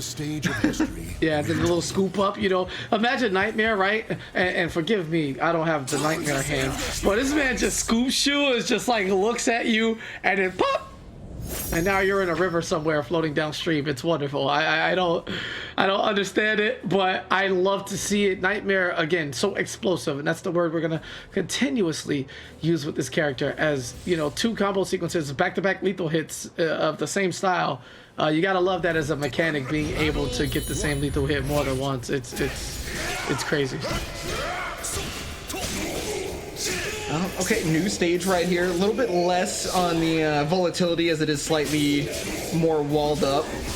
But there's the punish right there on whatever Giggs was trying to do from the whip side. Okay, GI comes out, and he got the AGA this time, which means 2A plus B terror charge.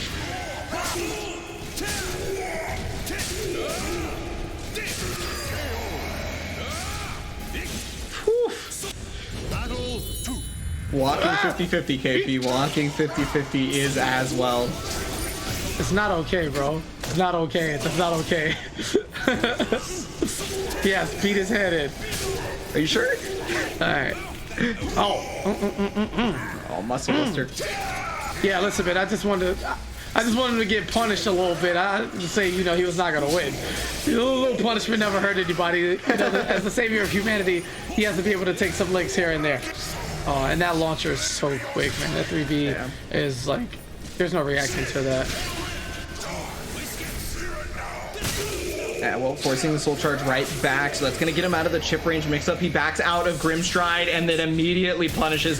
Again, the reactions, the know-how from Crywolf carrying him so far. I mean, especially just to know that, like, hey, if I just back up and you whip Grimstride, I win.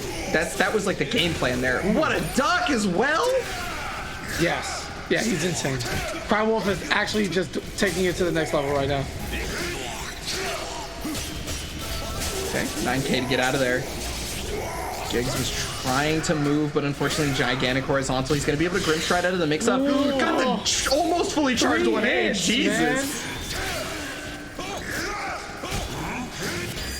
Oh man, had an opportunity for the punish, but got the 2K in max rage. Yeah, that was so lucky. He just happened to have his head low on the recovery of that move that it went under the AGA. Live to fight another day, but it's still swift kick. Little 2K is gonna get the job done. And once again, I'm not sure if that's a wild rising move, but as well, just coming from the depths of crouching, able to just stay under these Nightmare attacks. But again, the damage, it's not like Nightmare needs to hit you so many times. Once, twice, 3 times, you're dead. Oh, perfect timing. Oh my goodness. And caught way to beat out the invincibility. So he's only gonna have 1 bar this time. Okay, 6B to start it out, but there's that GI. He now has access to a lethal hit.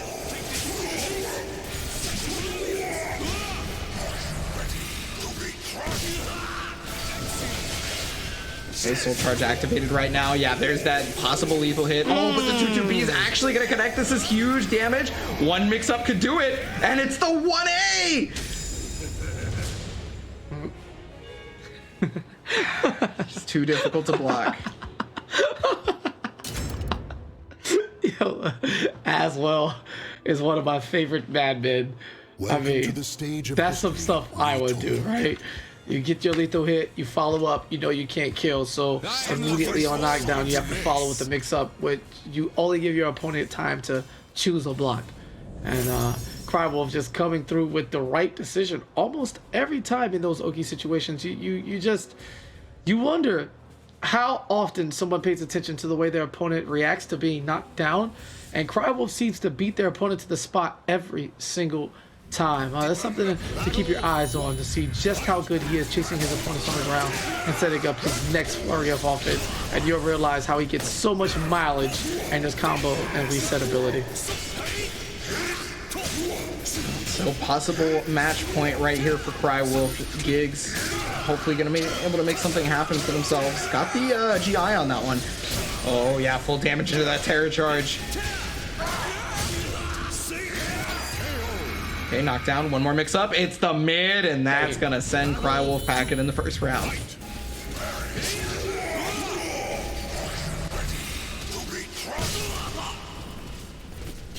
Okay, soul charge to get away from the mix-up. Just gonna put the pressure back on now. But Crywolf, again, this is some of the most I've ever seen him block throughout the entirety of the Open Series. I mean, I think Nightmare demands that type of respect. I mean, so much damage. And gets the wall off of that, didn't quite get the follow-up. Breakdance Boogie, take you to the corner. How do you like the wall? Yeah, I wonder if the camera change actually messed up the input that they were going for there. You know, they were probably like, okay, I got the wall here, and then I'm gonna go for the combo, but the camera changed on him. Okay, taking the throw on that one, while still getting the launch and still converting off it fully. Oh, once again, back to back. Yeah, it's gonna get the follow-up here. Another mix-up, and Crywolf looking exceptionally strong, standing in place right there, kind of puppeteering that round, just letting Giggs kind of be free with his liberation of the sword, just throwing it everywhere, and then just picking up. All right, you give me an opening, I'll take it gladly. Forced reset of positioning right here. AGA to check him. Wow. Excuse me? You're just gonna die. Oh, he's at the ledge right now. Oh, that's so negative. He went for throw? Really? But Soul Charge coming out. Soul Attack is actually going to end up whipping and causing the ring out just because he had backstepped before it came out. If he had not backstepped before that Soul Attack, that would have been the proper response to Beyblade. But I think Crywolf called out the very specific, I know exactly what you're going for. I know that you're going to try to Soul Attack or hit me out of Beyblade because I've done it so many times. And then backstep, then Beyblade, good to go. Super smart from Crywolf to take that final game.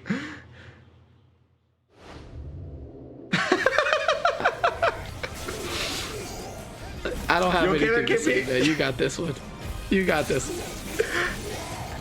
We check out the replays right here of Crywolf versus Giggs. I mean, Giggs definitely was fighting pretty valiantly, I gotta say, but Crywolf again returning champ for a reason, as he got the mix-up right there into the ring out. You know, Ari's gonna try to save his life on this one, and he just duffs him in the mouth right here. Bam!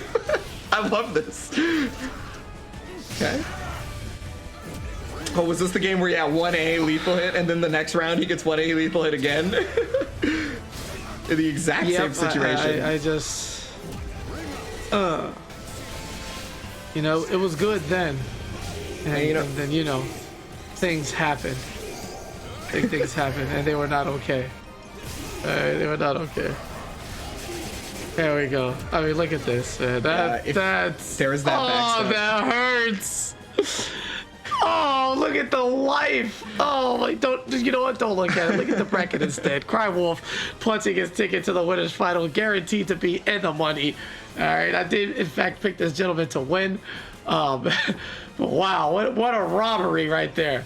No, you can't rob him now, though. However, he's going to see a minimum of $200 as he's guaranteed no less than third place. Yeah, reigning champ, it just makes sense. But coming down through the bracket, our next match is going to end up being Crack versus Chess, I do believe. So we gotta ask the chat, you know, what are you guys thinking about Crack versus Chess? Let us know.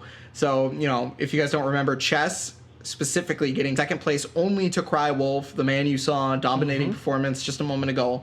Last tournament, probably looking to be able to, you know, maybe turn the tides. You know, like last time I got second. This time I want it to be a little bit different. But Chess thinking 67% is going to be Chess on the victor here. I think Chess had the most dominating first round. You know, quick 3-0, shifting through. You know, just I take a look back just to make sure. Yeah, for sure. It was kind of getting out of hand, and Psychosomatic down there on the bottom trying to figure things out. It's just one of those things where I saw it. I like the way he plays. It doesn't really matter who he's going up against. I think Chess would win the vote versus anybody not named Crywolf. And yeah, we'll go from there. I mean, I guess we're gonna see. You know, that's up to the chat. But so we're already into the game of Chess versus Crack. So it should be Maxi versus Mina, I would assume. But, you know, maybe the possibilities of other characters could come out in case of matchups not feeling too good for somebody else. Let's do this. All out now. Okay, so it is our Maxi versus Mina. Guarding is for wimps. Look at Crack's title. I saw it and I felt a way about it, which is crazy because Chess is heavy on the blocking, you know what I'm saying? As long as you know how to block, you can play as much as you want to when asked about his grind and how many hours he puts into the game, right? As long as you block, you can play as long as you want to. Meanwhile, Crack is like, blocking is for wimps. Make it make sense, please. Yo, does this end up determining whether or not blocking is the better function, or is non-blocking and pressing as many buttons as possible the better function? I feel like this match is what, how we find out. Yeah, the history of fighting game mechanics right here, it all comes down to this. All right? The winner's philosophy is the only the one true strategy. Hey, I won, so I must be right. That's how it works, right? Mm-hmm. Okay, caught him at the wall, was able to finish him off right there. No blocking, baby. Let's go, Crack. No blocking. Okay. You got to block, Crack. Come on, man. Can't get opened up.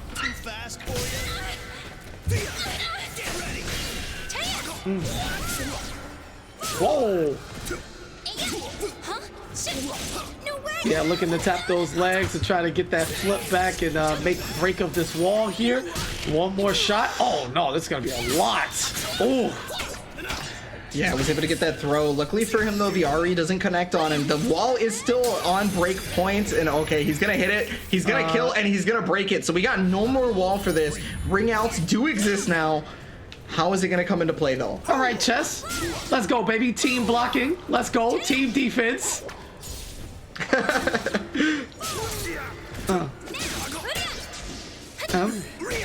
Oh, mix ups. Great defense on that.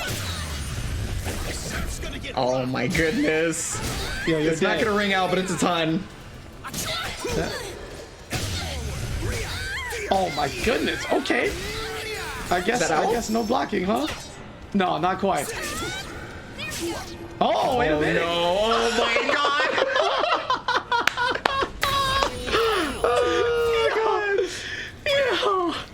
That's so crazy, so hard. That you can grow up to get paid to laugh at people get rigged out in Soul Calibur. Life is crazy, man. It's OD. Anyway, Soul Charge popping up. Gonna see what happens here. Let's see if Crack decides to, switch their mind, Normalize changing your opinion once new information is presented to you, 100%. Maybe blocking is the way, Absolutely. but it's still not necessary for now. Wait a minute, back to back. You can't get it perfect if you block all day. Eventually, you will get opened up no matter who you are. This is gonna go to game 5. Oh, excuse me, round 5, and this game 1. Apparently, Chess is the one who's got to learn how to block, but he's gonna get wrung out for it. Oh my god, maybe blocking truly is for wimps, KP. Oh my god, we are learning. I am getting swindled and bamboozled, and I'm having my emotions pulled all over my apartment because I am questioning everything that I've ever done or spoke about in fighting games. Here, this man is showing me you don't have to block. You just need the right resources at the right time. And you know what's a good way to build meter? Getting hit. Crack might be onto something here. We may need to rethink the way we approach games, man. I don't know anymore. Is that Astaroth? That's a big boy. Kind of hard to miss him. I think so. Is that a large golem?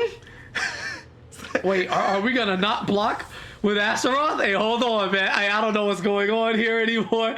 I am confused. We have just been hoodwinked. All right, this is crazy. All right. Oh, you don't want to block against this character? It's a big time mistake.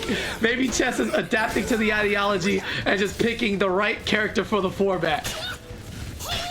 Yo, maybe you're right. Maybe that's what it is. He's like, I know you're gonna press as many buttons as possible, so if I'm always plus, because I am tossing you, you just can't stop me at that point. Okay, I don't think Astaroth wants to die. Backs off.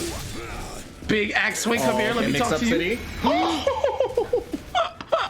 Normally you see Astaroth going for grab there, but no dice on that one. Caught him out of the air because he tried to jump. Okay. Oh, look at my legs. I don't block with these either. Hold on. Lethal hits. All good. Opened up. All right. Staying on top. Yeah. And Cracker said, listen, buddy, I don't block. You don't block. What's up? What's up? Lethal hits for days. Yeah, Crack will continue the philosophy, continue the game plan for a long time, never wanting to block if they don't have to, right? But good damage here for Chess. Knockdown situation, all the C, and it punishes. I love this animation. It's so beautiful. It's my favorite CE in the game right there. So sick. Yeah, you don't get to see it often because a lot of the time Maxi is canceling the animation to get the extra carry and damage. Okay, soul charge activation. Get away from me.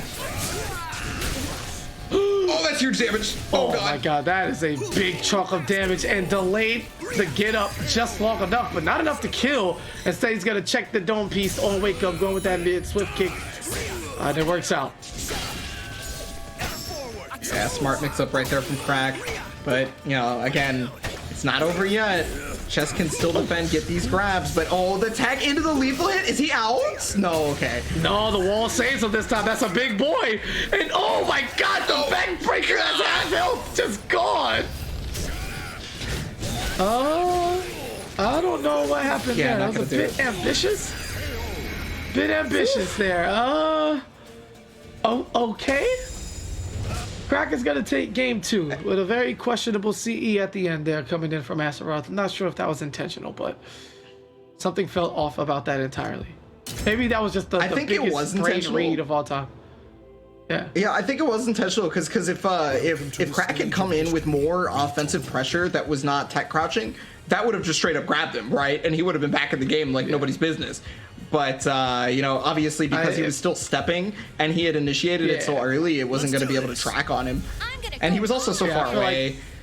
Yeah, that's what I was going to say. I feel like Crack was just 20 steps ahead, both mentally and physically. He wanted nothing to do with any of that. Again, he told you he's not going to block. So in the event where he's not close to you, he's probably just going to walk away. You might want to be wary of that meter usage as we get back to Mina. It was fun while it lasted, but the Asta dream is dead as we go to game 3. Winner's life on the line now. All right, well, you know, back to Mina. I really didn't feel like the Mina did very badly in that first game, so I'm not 100% sure why the switch happened, but we're back on it. Unfortunately, you know, getting lethal hit isn't a great way to start as you are already at the ledge with less than half of your life. Correct. Oh, man! Yo, okay, again, Chess has a ruler on the screen. I swear it. Somebody please check this man for a ruler on the screen, because every time he hits at the tipper range. All right, there you go. You got to remove the ruler now. How about a launch? This could be enough. Not quite. One touch. Just a freak attack trying to catch the step again. Here, take this. I don't want to take it. Leave me alone. And looking for extra, maybe a GI there at the end. I couldn't quite see the animation, but just gonna dunk in right there, going right after attacking that recovery. Yeah, okay, well, gonna be able to get some damage here in this second round. At the very least, have an incredible start. Probably gonna save that meter. Okay, Ari comes out, gets a meter of his own for Crack. See how it happens. Rock, paper, scissors. No! Yeah, he was looking for the guard break, so he forced the soul charge out on that one. Damn, okay, back to the wall, no follow-up. And gets the side, excuse me? All kinds of jank going on. Maybe it was intentional as Crack once again picks it up. That is now 2 sets in a row where he just had to react to the madness happening on screen in order to close out a round, and he's done so successfully. It seems like just maxi things for him, and he going from there. But another launch. Oh my God, narrowly escaped death. Yeah, big whip right there from Chess. Could have had the ring out, could have changed the tide of this battle, but now going to go down 3-0 simply because of that whip. Super unfortunate. Died with all the resources, died because of a combo drop. That's how it be sometimes, though. Yeah, Crack saw the writing on the wall with that wonky sequence at the end of round 2, and he said, all right, I see what's happening. The gods are not smiling down on this match. I need to get out of here, and I need to get out of here quick. Let me end this before some more jank happens. Woo! Beautiful ring out situation there, but, I mean, it was just too much Crack, too much not blocking, full offense, and just, I don't know, man, business as usual. Both rounds, both dominant. Hasn't lost a game yet. Has a date in the winners finals with Cry Wolf, and we'll see what happens as we catch that repeat of last month's final, just 1 round early. Yeah, so last month's final had Cry Wolf play Crack in the literal first round of the top 8. So because it was a single elimination bracket, we never got to see Crack's ability to do what he's doing right now. And yeah, Chess was the other person in the final. Yep. You good. It happens. We understand. But yeah, so because of that, we finally get to see Crack in action. and it has been just amazing so far. Crack has been like, okay, you know, you don't put me up against the champ first round, now you can see my abilities. And in the double elimination bracket, even if you did put him up against the champ first round, he would have been able to, you know, make the comeback, possibly make this happen anyway, right? Yep, well, if we take a look at the updated bracket here, on the bottom half of the lower bracket, you can see Dr. Psychosomatic staying alive. Is going to take a 3-1 over Kron Vict and go ahead and face MTL Gigs. That one should be a good one. We'll get back to the results after our winners finals, and that also sets up Chess versus Yoshimitsu 6. So now there's definitely no way to call this. Who knows what's going to happen down there, especially in losers. Again, we talk momentum. People get down there, they can't afford to lose. They cook that first round and they're like, okay, I can do this. They settled in. Maybe they were a bit nervous, too antsy, whatever have you, you know, or you just got outplayed. No big deal. Keep it going and you can build that momentum. And now they're just 2 sets away from placing in the money, and it'll be a wonderful thing. So if you want an opportunity to do so yourself, make sure you head on over to compete.playstation.com, link there below to set you up in the right direction. You sign up, you join the weeklies, qualify for the finale, and you too could be leaving home with some money in your pocket without any charge to you. So aspiring players or lacking tournament experience, we're all at home anyway. Take the plunge, do it, and you know, maybe we'll see you on this broadcast as well. Yeah, but with that in mind, well, you guys go ahead and check out those links, you know, at compete.playstation.com. We are going to take a quick break real fast before we get back into the action, so stay tuned right here. We'll be back in just a bit.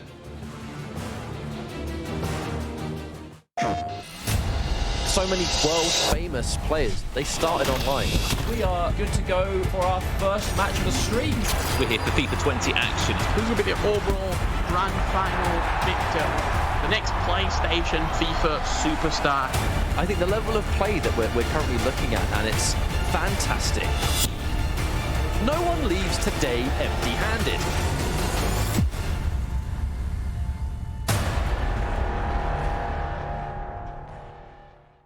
PlayStation.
Kyle,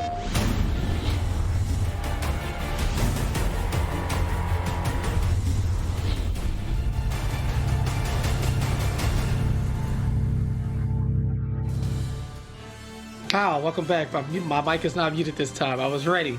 You understand? I was ready. So I can hear, you guys can hear me knocking on the door. Winners Finals is set. It's going to be Crywolf winning. So, yeah, I'm committing hard. Again, before stream, throughout stream, the whole way. That's how I feel. Hey, yo, your prediction was not a bad one, especially considering Crywolf being our previous month's champion. You guys can check on the bracket here.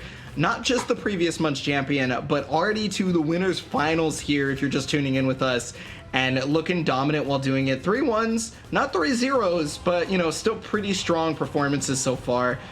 Well, I guess there was the 3-0 in Yoshimitsu 6, actually. So we see them going up against Crack 873, whom actually eliminated them last month in the very first round, which was a single elimination bracket. So that means they didn't have a chance to show off their stuff. And today, because we are not only not fighting him Crywolf first round, but also a double elimination bracket, means Crack gets to show off everything they have under the table, under the wrestling ring, under all that stuff, right? Yeah, you can't run from me now, right? And even if whoever takes the loss, they're going to go right into losers final, which will put them 1 set away from the grand final, which gives you a rematch. So don't go too far. It's one of those things where, you know, you have a little fight, little scuffle, boom, boom, boom, somebody wins. All right, cool. Now I need my rematch. And you just come back and you get it. You know, you just have to walk around the block right quick after you shake off the initial, you know, whatever's going through your head. So we'll see what happens. But again, this is why we play the game. Can't determine the champion until they earn it. And as easy as it is for me to just pick Crywolf and win, you know, looking for the double back-to-back champions, both EU and NA, Crack has looked just as impressive along the way. And it wouldn't surprise me if he were able to take this. Not doubting that Maxi in the slightest. And we'll see how it goes as we get into things right now, chilling on the character select screen. Everything good to go. Yeah. Once again, while I'm here, people don't get to do this much, but I really, really want to give props to production and to the players and the communication. Everything's just running, flowing smoothly. I love it. I appreciate it. Yeah, so just got one thing I got to note, KP, was that the chat thinks Crywolf will win, but only it was 57%. Not like a blowout. That wasn't gigantic. Getting scared, right? are we? Getting scared? Hold up. You gotta believe, baby. You gotta have full confidence. But again, yeah, I'm also not surprised. Crack has just been on an absolute tear here, nonetheless. And here we go, Maxi versus Aswell again. Yeah, so Crack had shown like incredible offense before, but so has Crywolf, right? You had talked about this before the break in particular, that this entire bracket is players with some of the strongest offensive pressure that we've seen.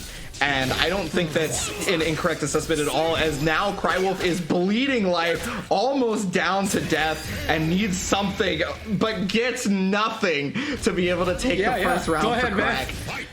No, you keep talking that offensive prowess into reality, and you see what happens back to back. Crack is like, I don't care about you, your predictions. I don't care who won the title in September. That was last month. It's a new month. Give me my money and let me go. Well, let me turn my system off and stay home because he's already home. But you know what I was saying with that. Probably gonna play more Soul Calibur, to be honest with you. These guys grind quite a bit. I mean, yo, they're S ranks for a reason, right? But oh my God, it just doesn't stop. We can't even finish sentences. Crack is just all over Crywolf right now. Yeah, I don't have words for this. This is bad.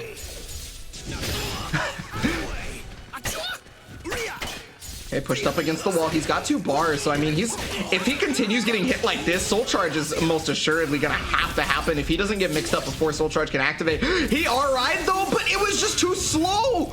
The CE was too slow to catch the RI. He probably was looking for him to do Soul Charge, but he actually did Wake Up CE instead.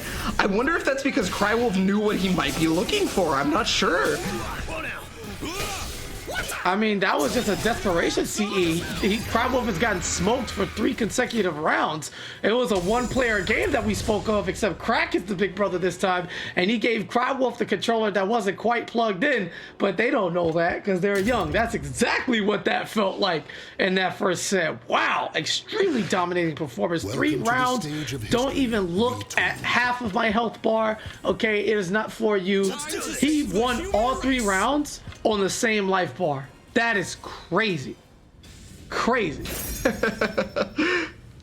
Yo, this is easily, I know I've said it before, but this is easily the most I have seen Crywolf block in the Open Series, in an offline event, in any online event. He's just been blocking and has found no possible time to start an offense outside of, oh, okay, I hit that CE, so that was all right.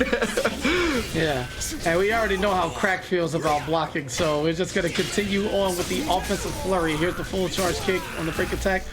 Catches the legs. No Ogie situation, so you're not going to get the scoop. Oh, just so quick.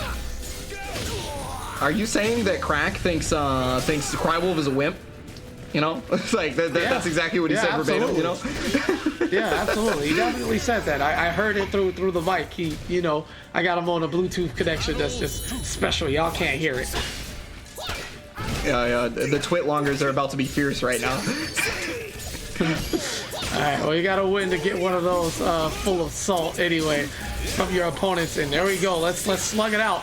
This is what Crack likes to do. You want to press some buttons? I'm right there with you. And Maxi, with all those AGIs, he specializes in that. Sidestep, catch them from the back. Ooh, right back at you. All right, let's press buttons then. Let's do it. Back-to-back heavyweight fight. Slugfest going down right now.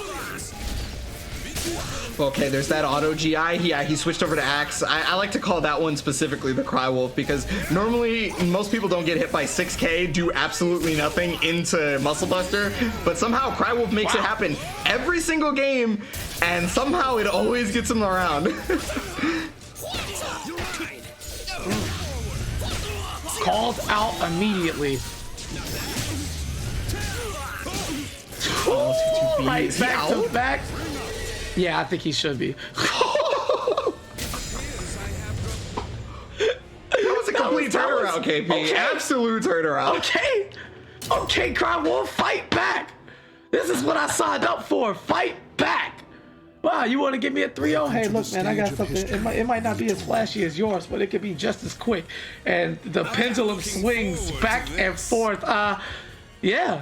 He called him a wimp for blocking, and the Crywolf heard him loud and clear. He said, oh, this is the game you want to play? Let's do it. Yo, I think the biggest point of contention so far in the last 2 matches, the reason why those were 2 so vastly different matches, is in the first game, Crack had caught Crywolf weaponless 90% of the match, so he was forced to block because he didn't have a button that could contest. He was just too slow. Otherwise he would get counter hit at the wall and lose 90% of his life, right? Whereas this last match, he was only weaponless maybe once. Thought that might have been a launch there. Another punish, and the Crywolf is on something. I don't know what got in his system between the last match and the first, but he is firing on every cylinder right now. Okay, well, he was able to catch him trying to switch weapons right there. No dice for Crywolf, and because he's weaponless, that's why he's forced to block that entire time, and that's why he got guard broken, but he drops the combo! Oh, picks it right back up, though. Yep, easy follow-up, and what a comeback from Crack. He basically watched his health, just sunk all the way down to near red, and decided to, flip the switch and give Crywolf mix-ups galore, and they worked. Not again. Same exact situation as the last round, down to yellow health, and then Crack comes alive. Bro. Come on, Crack bro. definitely coming alive off that RI thanks to the Heaven's Guard. CE coming out. Maybe one possible mix-up. Yeah, forcing the soul charge. Crywolf doesn't want to have to deal with that, and he's looking for the best time to Beyblade. Just tossing items. Oh, he caught him out of the air with the dragon kick. Are you serious? Can I get a screenshot of that, please, and put it on some shoes? I'd love to rock the Air Maxis, please, because that was ridiculous. That was definitely a picture for the ages. Once again, Crack playing it up for nothing but the dramatic value, going down to yellow health, then turning it on and going deep into the move list to pull out all the mix-ups, and Crywolf is just in trouble, man. He can't deal with this. Too much offense, too much Maxi, too much Crack. 2-1. Back and forth again. The pendulum swings. I just don't know what these men are trying to do. I really don't. But it's entertaining as all hell. Please keep it up. Please send us to a game 5, Crywolf. Please. Bro, that offense just recently got decriminalized in my state, so I understand. Talk to him. That stuff was just too powerful for Crywolf to deal with. It is ridiculous how much pressure he's been putting on. I know we had said that the offensive pressure from every player that is currently in this bracket is incredibly high, but this is looking insurmountable sometimes. You know, I don't understand how he's always catching Crywolf in a situation where he's pressing a button to create a weaponless Crywolf so that he can't stop the offense. I don't know if that was the game plan going into it. I don't know if he just knew the timing from last month, but whatever it is, he has just made it so it's almost impossible for him to do anything. A nice call out there. Gets the follow up, and Crywolf looking to not be outdone here. Fighting back, placing these auto GI attacks in better spots. Can't quite get out of there. Yep, going up top. Oos. Going back, laying him down. Beautiful. All right, round 2. Let's get into it. Second round. All right, switching, using the space to, get the weapons that they love. Holding it down. Watching your legs, and okay, the little flip flash show as Crywolf go through all the weapons just to, I don't know, maybe shake them up. Oh man, yeah, big 2-2B, another lethal hit right there. He's in Almighty, and he's just got everything going for him right now. Okay, catching them on the stun, another low right there, forcing the soul charge, and immediately he was at basically full health when that soul charge started, and just completely turning the tide of the battle. Tried to jump over it, but no dice, and that's gonna end up killing him. Oh no, the follow-up, checking the legs. I think Crack here was just, I don't know, I think he wanted to recover. It was one of those things where I don't think he expected to get hit out of the jump. And then because of it, your frustration makes you want to do something else immediately after, only to get toe tagged at the end there. And Crywolf, I mean, dominance does as dominance is done too. That is a perfect, 7 golden letters, and we are definitely going to a game 5. I can't call it anymore. It's y'all so got back it, and man. forth. Y'all got it, man. Y'all got it. I don't want it. I don't want it. Welcome to the stage. I can't take this. Anytime that Crack can catch him weaponless, it's perfect for him. But Crywolf in games 2 and game 4 somehow is not getting caught weaponless. I don't know what the adjustment is back and forth to not be caught in such a way, but it just keeps happening left and right. Maybe somebody's forgetting about something they did last game, but good lord, it's a steamroll on either side on every other game. But this is the final one. This is where it all counts. No, don't let it be the final. First of 7 for these two. I would love to see it. Anyway, right back, leaving where he left off, trying not to follow patterns in format, right? They've been shifting games. Crywolf, back to back. The tiebreaker here, settle it. Somebody's gonna waltz into grand finals on the winner's side. That's just a beautiful sequence, having a set to give and guaranteed at least second place, which will take $300 home in their pocket, and Crywolf strikes first. Again, did not get caught weaponless at the end there and was able to commit to his game plan. It's very clear that once the offense starts from Crywolf, Crack just cannot handle it. I mean, obviously it's the same thing on the other side, but oh goodness, the wall hit. Look at the damage, forcing the soul charge, and he was just outside of the range. That means he can put the pressure back on. Muscle Buster, that should do it. All reliable, baby. All reliable right there. What a utility button. That has to go in the Boom Bible too. It's so good. You know, I'm gonna have to check the replays after this because I think the games where Crack got him weaponless and got that pressure going was on smaller stages. You know, where he can't just get a weapon whenever he wants. And now that he's on a bigger stage, he has just made everything happen. That's gonna hit. Not gonna kill. He jumps over the low. I wouldn't get too excited yet. I've seen plenty of Crack 873 comebacks. But it won't be this time as Crywolf shuts the door on any further dramatic comebacks from Crack. It's going to be 3-2 in favor of the defending champion. Again, you want to be the man, you got to beat him. And you won't quite do it here in the winners final. That is a grand finals berth for Crywolf. If we take a look at these replays, man, definitely the most exciting set of the show thus far. You like offense? You want to see people get opened up, get their domes cracked, get their calves kicked, all types of everything.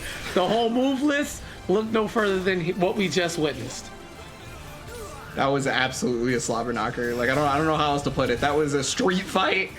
These boys met on the street and just did everything they possibly could to take out their opponent. Every match that either person won was just so heavily in their favor. The offensive pressure was absurd. I don't know if I've seen a Maxi so offensively strong than I've seen with Crack during these few matches. Yeah, that was my favorite point right there, the Air Maxi ones. Like, I definitely need that. The Dragon Kick is just so smooth. He's up there, but enough of this replay. Let's get to the bracket right now so we can see what is happening in Yoshimitsu 6. Crawling. Again, double elimination bracket. So the early loss to Crywolf, while it could be a deterrent, it checks you to see where your resolve is. And this man is currently fighting back. One game away from the losers final, waiting on to see what happened with MTL Gigs and Dr. Psychosomatic. I don't know if that's already in progress or underway, or we're going to get that match up next, but the winner will be going up against Yoshimitsu, and the winner of that goes into Crack, and the winner of that faces Crywolf in the final. Getting closer to the end here, man. Closer to the end. Yeah, so we're looking at Gigs versus Dr. Psychosomatic to round out the top 4, which would mean we're trying to figure out who's in the money on this one. Because remember, top 4 is the payout. Once you get into top 4, every match after that is $100 extra in your pocket. Unless you're sitting pretty like Crywolf in the grand finals, you are guaranteed an amount already. And okay, live updates as we're looking at it. Thank you so much to the production. Yoshimitsu 6 versus Dr. Psychosomatic. Okay, all the way from losers bracket. All the way back.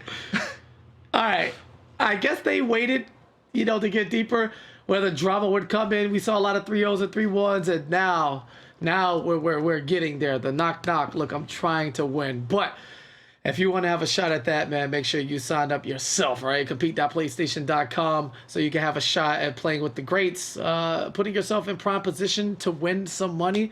And coming up shortly, man, Yoshimitsu 6 versus Dr. Psychosomatic. We got that on deck. Ebonic, anything else you want to let the people know about? Yo, specifically in regards to this match, if we're looking at, I don't know if we're going to be looking at Zasalamel or Ivy, right? But I think it's pretty clear we got Yoshimitsu on Yoshimitsu, unless he busts out that Soul Calibur 5 Raph, he somehow like legacies him into this one or something like that. But yeah, that's really the question, is what we're looking at. Is it going to be Zas or Ivy? Because that's going to change up what we see quite drastically.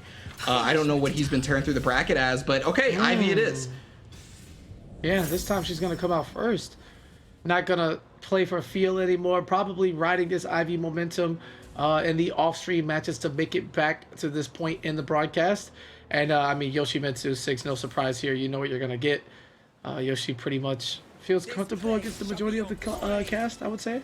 As far as Yoshi players are concerned, they usually end up just playing him no matter what. I don't see too many complaints about specific matchups for them, only like small like little things within the game, but for the most part, you know, they agree. forgive me, I won't talk about your character anymore. Go ahead, we'll get straight to it. There's that uppercut and the follow-up mix-up on the Yoki, jumping sidestep. Yeah, and everything is just flowing, simple, smooth. This is the basic Yoshi game plan. Don't need to do anything special right now. Just stay in the lead and don't open yourself up. Yeah, a bit hard to do that against Ivy. She has so many ways to force you to want to do certain things, especially because she, she has those command grabs where you're just like, oh, maybe I'll try to duck out of this, but oh my God, knocked her into the wall from that distance. Are you serious? That was max range, I feel like. Yeah, got her whole back blown out by the side of a mountain. Hurts. You hate to see it. All right, staying up top, those simple things. Strategy. Okay. Wasn't sure that was going to connect, but it did. Yeah, I guess he stepped back into it, or maybe when he was doing 2-2B, it stuck his hurt box into it, but another big lethal hit thanks to the step. Big damage right there. One more mix-up should do it. Oh, maybe a second. Maybe a third. Oh, okay, yeah. Get the meter. Yeah, I think it's a smart decision. You get a ton of meter from doing seppuku when you're down that far. The chance of comeback is very, very slim, right? So you may as well set yourself up for the best second round that you possibly can. How about running into this? It feels bad, man.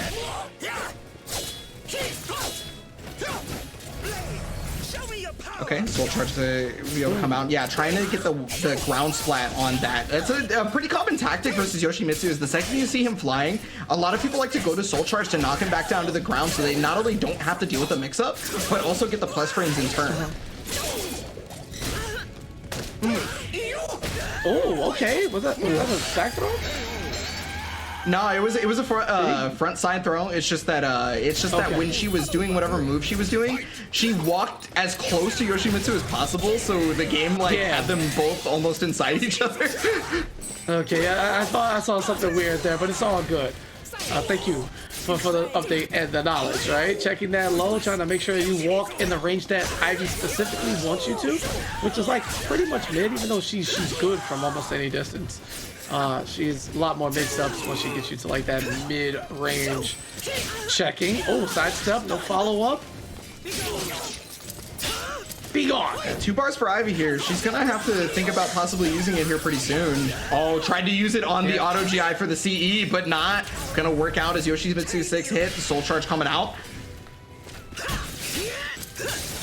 This is to stay alive and force a definitive round 5 here in the first game, but just out of range for that low grab. And Yoshimitsu gonna take advantage of that whiff, run in, slice, and that is gonna give him a 1-0 lead. Simple stuff, real clean. It's beautiful. And shout out to Crack leaving the GGs in the room too.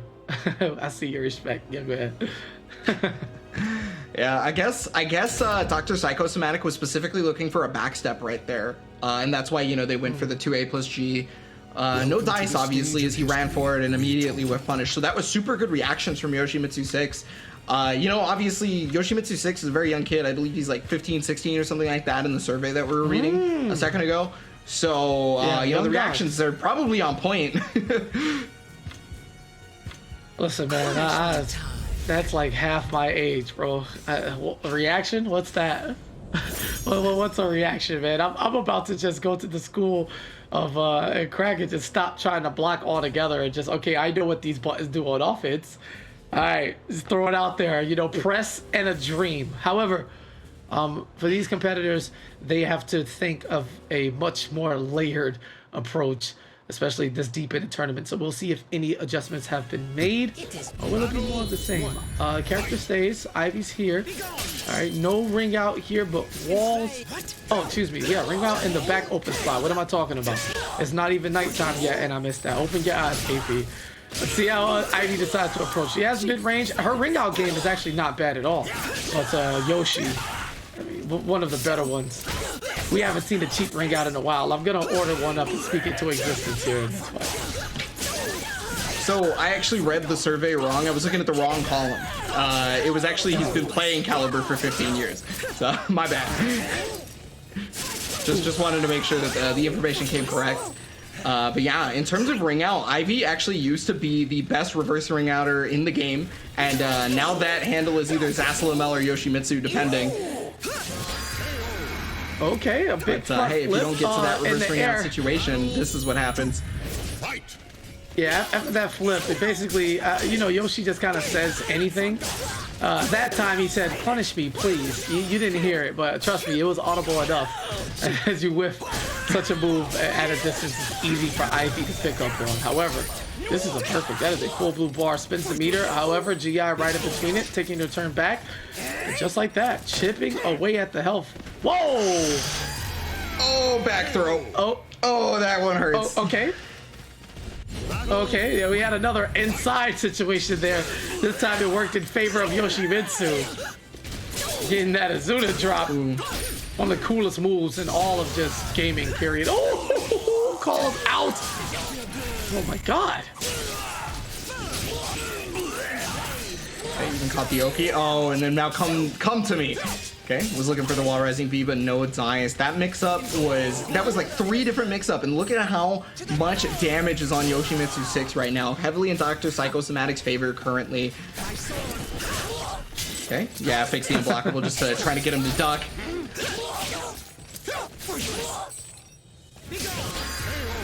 Oh, there it is. Okay, Psychosomatic currently on game point with the 2 bars. Yoshimitsu 6 is really got to make something happen right here, but okay, that's a good start. Gonna take some bar.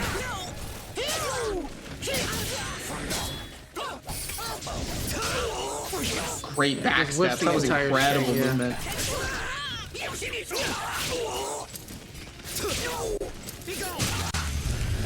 Oh no!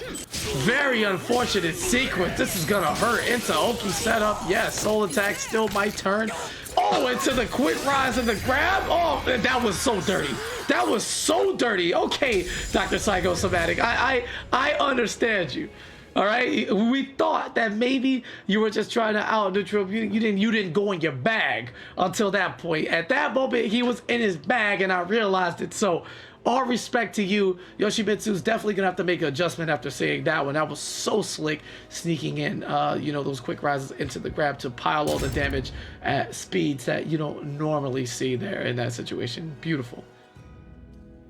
Yeah, this is maybe a warmed up Dr. Psychosomatic, because we hadn't yet to see this kind of bag of tricks from them from the previous set, right? Chess versus Dr. Psychosomatic didn't really look like the same player, I feel like. This is a far more warmed up. You know, they got the coffee in the hand, warming up the hands, you know, they got the heater on, everything's good to go right now. Because I feel like just the strategy, the movement specifically, because remember those back steps to be able to make the entire Brave Edge whiff and to get the punish afterwards, set up for everything, that just shows a different level of awareness than what we saw in the winner's bracket set for sure. When souls collide. Battle 1. Fight. Game number 3 coming into it.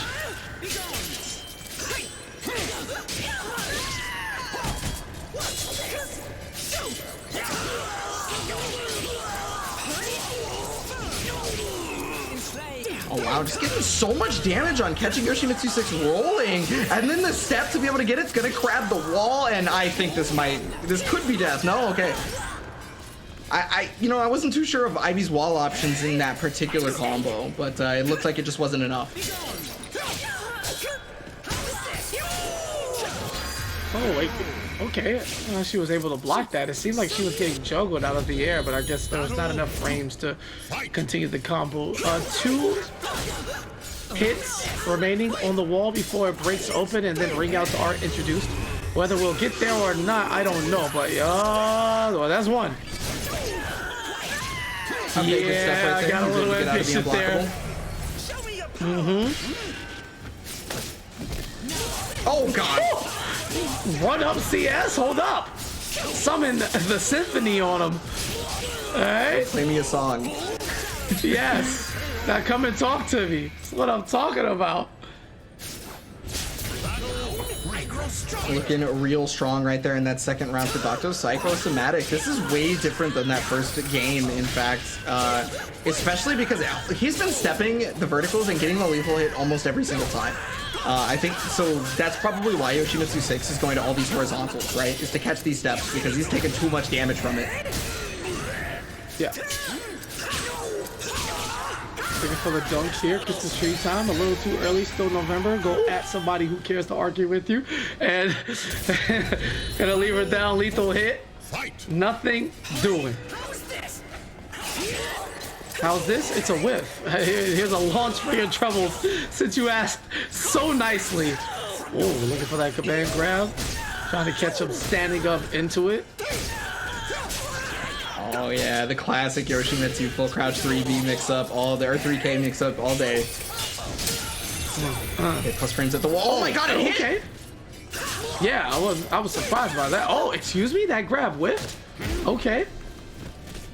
Yeah, I wanted the back grab right there just to be able to finish it off, because you know that would have definitely been enough damage, but I guess maybe because she was recovering crouching or something. Yeah, very possible. A mystery for another time as we sit here approaching 15 seconds left on the clock. Both of our characters in yellow health, and that should be enough. Yes. Yep.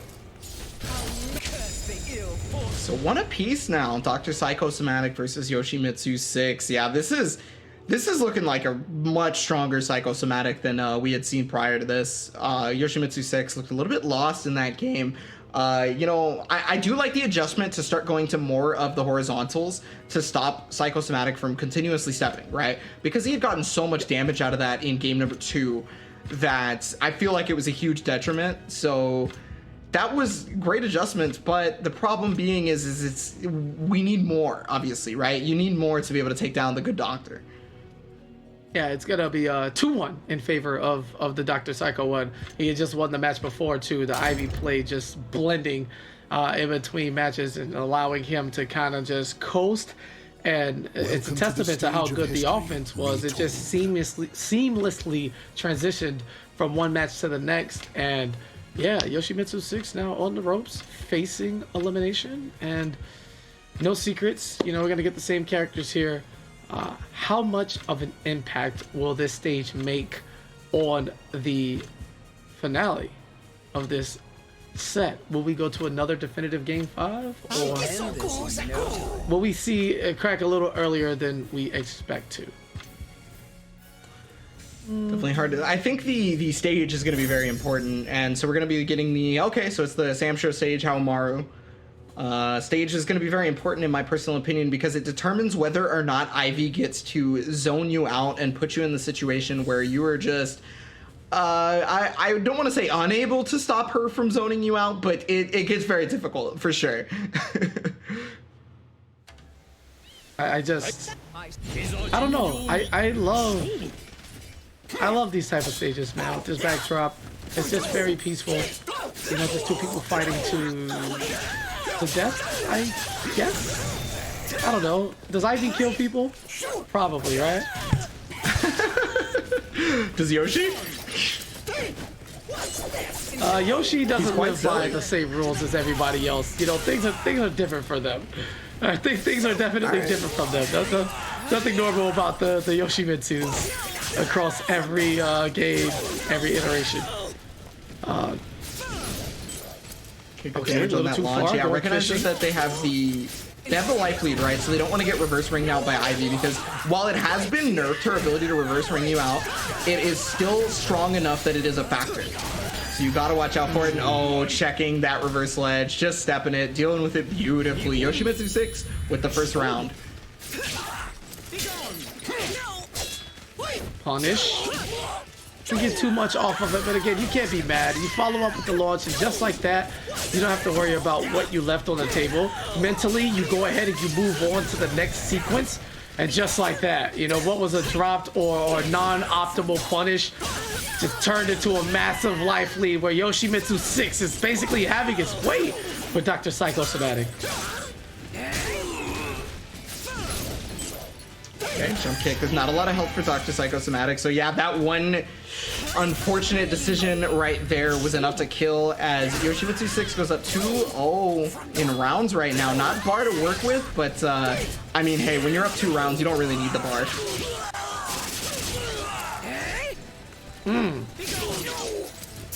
Okay, stand up into it. Slow down, kick, right back to you. Soul charge popped. Yeah, and I mean, it's just constant. Yo, I get so scared. I just see Yoshi flying. It's like, oh, I'm gonna die. Help. And that's exactly the response that Yoshimitsu 6 is looking for. Fortunately, Dr. Psychosomatic handled that with relative ease, but gets done from a side. I can't. I've never seen that. I know it's possible. I didn't know they throw a rug out.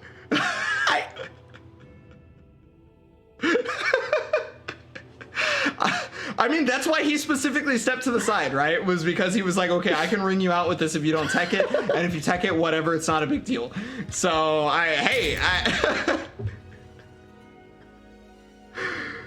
yeah, I feel you, KP. I definitely feel you.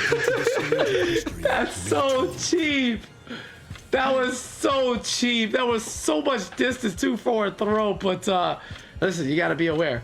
Yoshimitsu 6 clearly knew exactly what was happening, and you can bet your last dollar that was purely intentional. And yeah, man, it is what it is. We are going to a game 5 to decide who it is who's gonna beat Crack in the losers final and play, excuse me, for the 3rd place slot. Loser goes home with $100. Winner goes home with a minimum of $200. Let's see how it all plays out.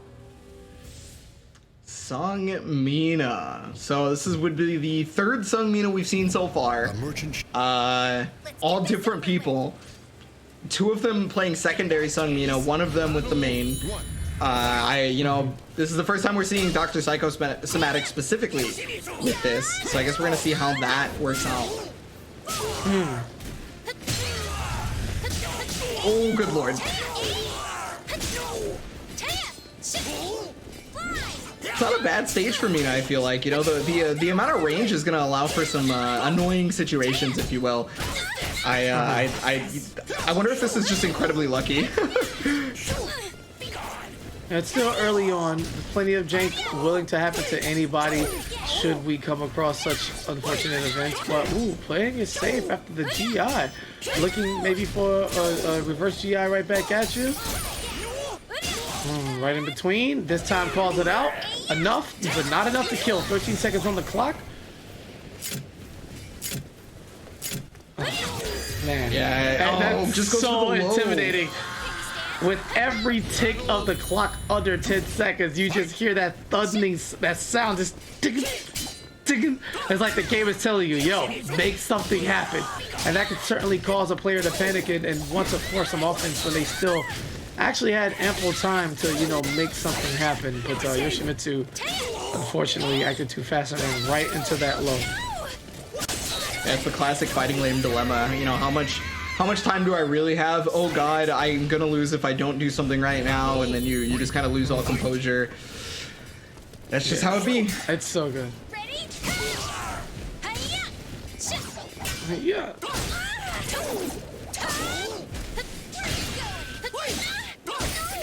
Okay, interrupt the break attack. I'm stepping. There's so many steps right now, just getting caught. Yeah, back turn. Yeah, we already know what's happening here. Oos. Yeah, that's enough for that throw is sealing rounds, extra damage on the splat, ring out potential, all of it, man. And I barely see it as is. All right, nice just frame on the kick, trying to get as much as she can, and this is extremely close. Are we really gonna go to last game, last round? Definitely looking like it might be a possibility. Unfortunately for Dr. Psychosomatic, though, Yoshimitsu 6 is able to run the game plan on the mix-up so far. Yeah, there's that soul charge to be able to stop him from flying at you. Yeah, gonna sit him down. Oh, nice pickup and twirl it just a little bit more. Final game, final round here in the loser semifinal. All right, what's it gonna be? Look at the respect. Respect. First we back up, then we run, then we block, and now let's press.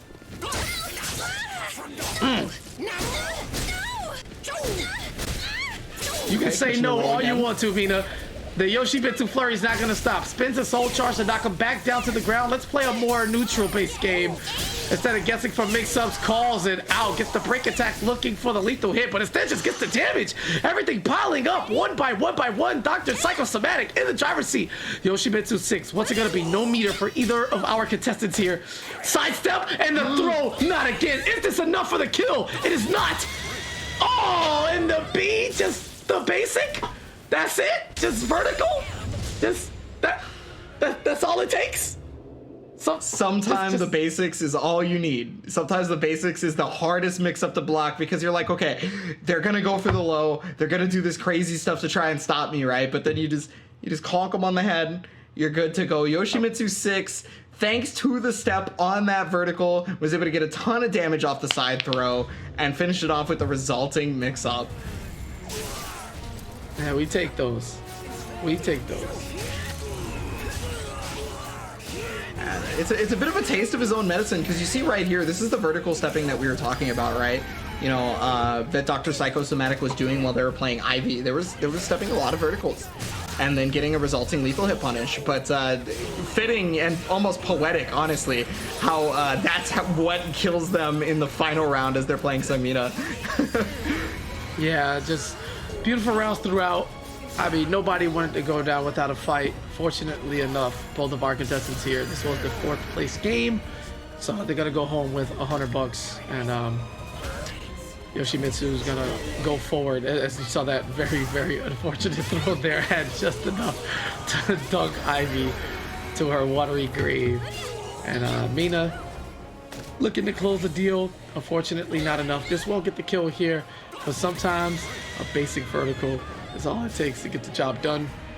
Keeping it safe, keeping it simple, and keeping it forward into the losers final, man. And here we go. We talked about it, right? I picked Crywolf to win it all. You said that the winner of the first round match between him and Yoshimitsu 6 would make the final. Well, you could be double right, as Yoshimitsu can grant us the rematch if he can take it here over Crack, which is also a brand new matchup in this bracket. These two have not run into each other just yet. Yeah, I mean, my prediction was specifically Yoshimitsu 6 or Crywolf, depending on what happens, makes it into the finals. But depending on how Yoshimitsu 6 does versus Crack, they could just both be in there. So I mean, then if you got any special numbers that you think might help you win a lot of money, I'll take those too. You know, you can just let me know at any given time while we wait on that to see what's going on in the chat. Who do you think is going to take this one? Is it going to be Crack, or is it going to be Yoshimitsu? Or is it going to be you? Make sure you take the opportunity, man. Compete.playstation.com. Sign up for free, either directly from your console or through the online portals. You actually can't mess this up. It takes very low effort on your end. You do it from the comfort of your home, and you go win some money all at no charge, man. And you love it. You just pocket it, and we'll see you next month. Sign up. Make sure you play in the weeklies. All that good stuff, man. It's wonderful. Chat looking real nice right now. Voting Yoshimitsu 6 at 69%. So big heavy favor right now over Crack. I'm pretty surprised, to be honest with you, considering the matches that he had with Crywolf, right? Crack versus Crywolf was a lot closer than pretty much anybody in the bracket. So I don't know. Now we're at losers finals. This is where the matches are supposed to, just based on skill level alone. They're supposed to get closer and closer, and 3-2s everywhere. But our guys are ready to go, man. It's just, the ball is rolling. Crywolf watching from the rafters, like, all right, who's gonna try to stop me this week? All right, Crack, you saw it. You remember what happened last time. And Yoshimitsu, you remember what happened last time as well. So Crywolf sitting pretty comfortably right now. Again, it's still one set at a time, and the winner of this has to defeat Crywolf twice. So the uphill battle becomes even more steep to climb, but one game at a time. Yoshimitsu, Maxi. Hopefully I can get a pair of those Air Maxi 1s. You know, get the logo. I get every Maxi player that I've met offline to sign them on the side, and have some fun with that as I do dragon kicks and feel like a real 7-star god, all right? Is designed to end. Yo, game number 1. I guess Yoshimitsu does have the ability to get anti-aired, so maybe that dragon kick situation could happen again. It's simply not another question. Yeah, for 100% hoping that it does happen, just to see Maxie leave first once again. All right, try this. And that's not a question, by the way. It's a statement. It's definitive. You have no choice.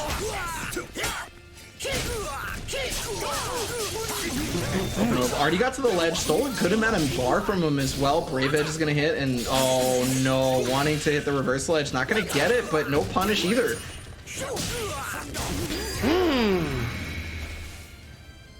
Yeah, counter hit stuns make all the difference in the world, giving you access to true combos that wouldn't exist otherwise, and setting up ring out potential, all types of wonderful offensive loving things. Wow, a lot of break attacks trying to work on that guard gauge and call out any reversal edges.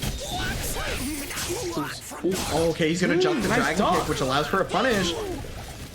Okay, he's catching the roll again. I think he's got every single person with that setup.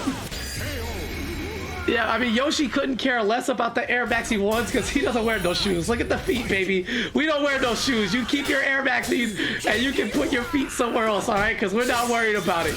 We just want to work towards this ring out over the spike. Bring him back down the ground. Ducks again, toe tap.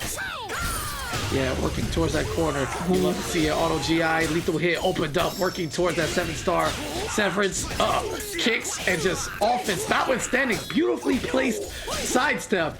And a pretty even fight here.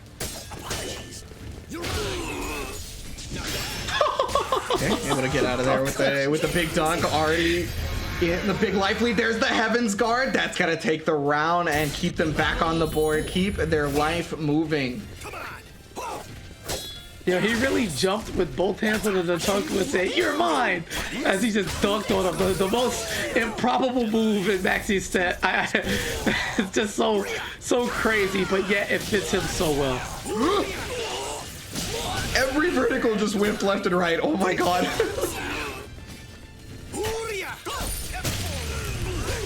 Oh, okay. But there's the normal guard. Right, gonna be able to get the we hear you, man.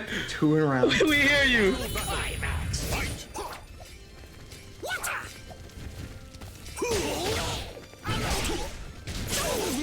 Okay, just gonna be able to go directly under the dragon kick again, forcing the soul charge here from Crack. Okay. Oh wow, put up the stop sign basically, didn't allow him to do it. The RI is gonna come out on the break attack, so he had knowledge of the Yoshi string.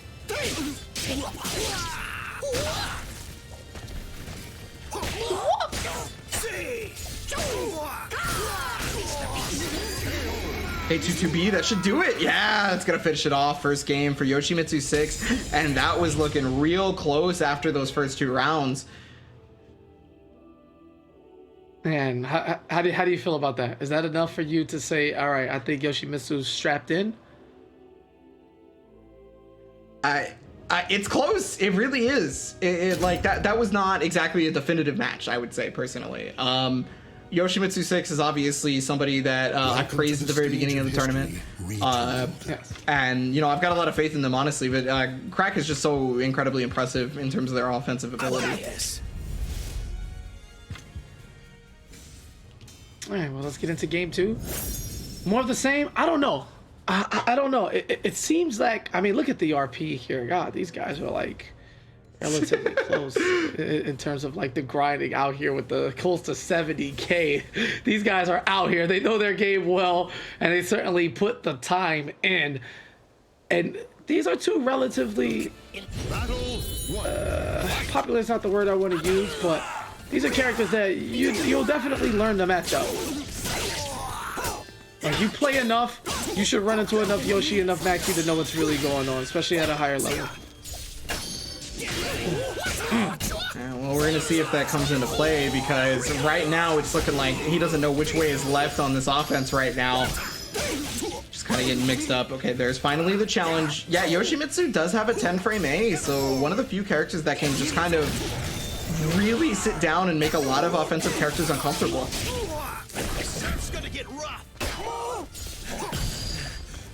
All right, max range. Yeah, and that GI had nothing doing from that raid. Yoshimitsu playing the patient game, just watching it one at a time, sniffing that next tier of hundreds of dollars, closer and closer with each round secured. Ooh. Hey, Brave Talk Edge to is him, all real it close needs. to the wall right now. This is when Yoshi gets to be the scariest, is if you get hit at the wall. That's where he does his most damage. Let's see if any helicopters are gonna take off. Looking for the mix up. Nope, probably show the hell. Sweet. Oos. Okay. Oh yeah, use that Brave Edge leader, finish it off right there. The 2-2 probably was gonna get again. Yeah, that could have gotten insane, but luckily enough, it was an early kill there. No follow-up on the lethal hit, just out of range for the continuation, and yeah, immediately pop of soul charge. However, another dragon kick just stuck. Yoshimitsu's just got the eye for him, and he kind of knows every time that Crack wants to place that. Oh, he's playing the ring out. He wants it. Hungry for it. Well, it's one of the best ways that Yoshimitsu's gonna be able to win from such a life deficit, right? Is just instantly ringing out the opponent. It's the highest damage combo in the game, after all. Yeah, after realizing that Crack didn't want to come through, he met him mid-screen and was able to bring it all the way back right until that soul charge pop and Maxi just resetting things. Yoshimitsu needed to keep his foot on the gas and you know, to force that offense down his throat. At that time, everything was working. But every time they get a chance to reset, it seems Crack is able to figure out the next best first move and capitalize off that momentum every single time. At the ledge right now, Yoshimitsu 6 getting a lot of the mix-up potential. See, you can't reset. Oh, Brave Edge, that's gonna kill! Okay. Talk to me then, Yoshimitsu. Show me the adaptation, because it seemed pretty textbook that Crack was slowing things down, but I like it. He said, no, go ahead, we can reset. You come in. I know your timing on when you like to set it off, so I'm gonna meet you here first. Bang, bang. Let me put a little mustard on it, you know, spin some of this bar to get the extension. And it's just Yoshi things, man. You gotta love it. Walking closer and closer. Now 1 game away from the grand final. And a rematch with Cry Wolf, who sent them down to losers in the second match of the broadcast here. Hey KP, you asked me a question last match. You asked me if it was convincing enough previously. I'm gonna say that one was much more convincing, and I am all in now on the Yoshimitsu 6 wagon. All right. Yeah, a bit on the safer side, you know, up to I don't think we've seen any reverse 3-0 comebacks at all for this month. But there is still time. Let's get into it, baby. Game 3. At least my prediction, no matter what happens, was intact the moment that Cry Wolf came in. So, you know, I'm already redeeming myself from earlier this morning during the EU bracket. Yeah. I'm feeling a little bit better about that. W, baby. We love to see those. Just Crack loves to see his opponents trying to block the flurry of strikes coming in from any and every direction. Okay, bit of an uncharacteristic whiff there, leaving the door open for Yoshimitsu 6 to do something about this, but sweep the leg. He didn't have meter to make anything happen, so it's going to take a few more hits for Yoshimitsu to really make a comeback, maybe a second or even a third combo, depending on how much damage he got on the initial hit. So still very safe, very smooth, and that is how you close out a round. Crack fighting back. Okay, anti-airs him out. Yeah, you had talked about those anti-airs earlier, KP, and how important they might be despite the fact that they're rare, right? And so I think that was really good for Crack because he was able to stop the momentum, and that forced Yoshimitsu 6 back into a situation that looked very similar to how Cry Wolf was fighting Crack, with the block button just on sticky, right? Like... Oh my god, tip range once again. Oh, right behind you though. I told you, I don't want the Air Maxis, man. We don't wear shoes. Just feet.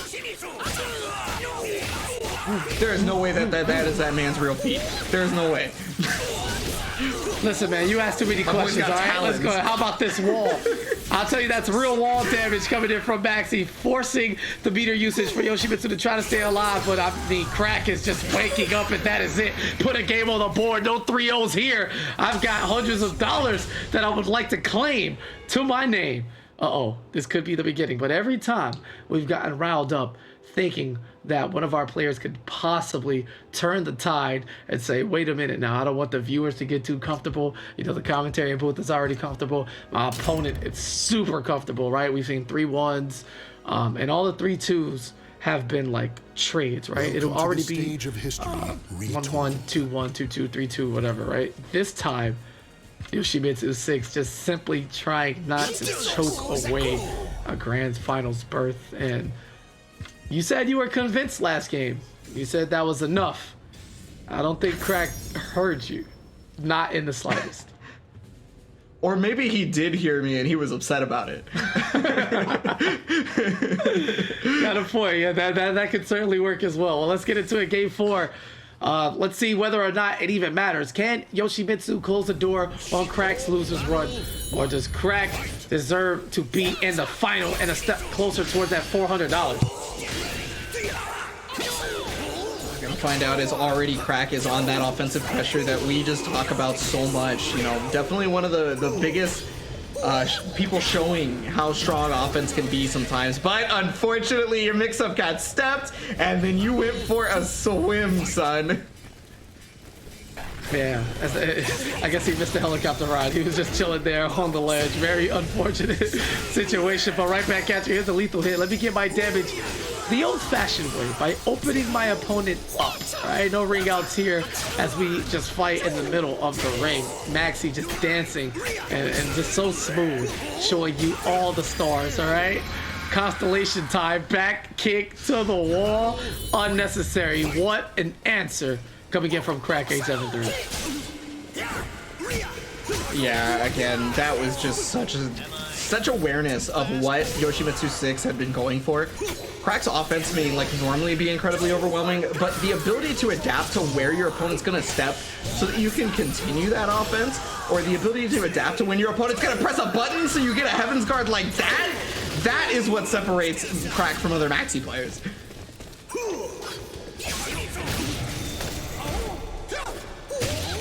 Ooh, tried to sneak a grab in there. Instead, he's gonna get met with a lethal hit, but don't follow up.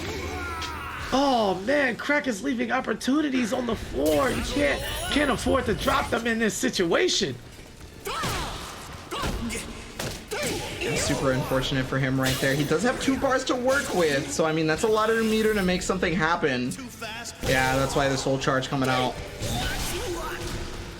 Oh, great step right there from Yoshimitsu 6.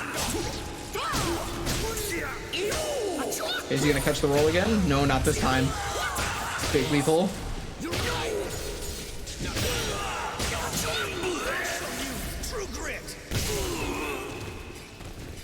Okay, using both bars this time. Try this! Oh! Try this! It's not time yet! Just when you thought it was sweet, a lot of respect, a stalemate at that point. Just both opponents watching, trying to see who was going to bust a move first. And oh, Maxi will definitely beat you to the punch, or the double punch that is. Big time trouble. Here's a throw. Tex out of that does what? Anything to another lethal hit follow up, and let's go to a game 5. Emphatic game 5. Crack coming all the way back from that 2-0 deficit and what looked like a pretty convincing game originally in game number 2 for Yoshimitsu 6. Unfazed, and that is the mark of a champion, right? Just being completely composed despite the odds, despite what had happened to you in the previous game. Crack looking amazing. Feel a little Welcome to the stage of history. little choky choke coming on. Say it ain't so. Say it ain't so. Not like this. Up 2-0. Unable to close it out. Yoshimitsu now cannot sit comfortably at all. This is as even of a playing field as this set has been, and it comes in a sequence after you had already won 2 games. Seemed like he was cruising into the grand finals, but Crack is this is 3 out of 5. You don't play me. I take my 3 and I will get this W. So we'll see what happens now. High drama on alert. A repeat of what we saw earlier in the EU. 3-2 sets to determine things. And let's take it. Got a small wall. No lethal hit to open up this time, but door knockers, let me in. Crywolf has got to be watching this set, salivating right now, learning so much about his opponents before he has to fight them. Gotta figure out who is it going to be, Yoshimitsu 6 or Crack. I know the offense is pretty overwhelming from Crack, but Yoshimitsu has opportunities like this. Didn't go for the RE lethal combo, but ends up working out regardless. Still gonna be able to step. No! Oh boy. Oh boy. Oh no, not like this. And the favor goes to the offensive person who initiated the RE. And Crack is going to take advantage of game mechanics. He basically had to RE in that situation to begin with and made the most of the situation, out-reading his opponent. Oh my god, Yoshimitsu, not like this. Picking up exactly where he left off. Yeah, this is a panic soul charge. You need to do something now. Well, I mean, a panic soul charge is better than no soul charge, right? You know, sitting on all that bar, but unfortunately, it's not mattering one bit as Crack has got the mix-up. Only one more hit required for this. The door knocker does come out, though, and we have another chance at it. Blocks the low, and then I believe got the punish. Not like this. Not 3 rounds straight. Crack looking to complete the reverse 3-0 victory. Not quite out of the woods just yet, but Yoshimitsu needs to dig deep into his bag of resolve and pull out the biggest chunk left, because that is a lethal hit. Opened up, follow up again, staying on offense, panic soul charge once more.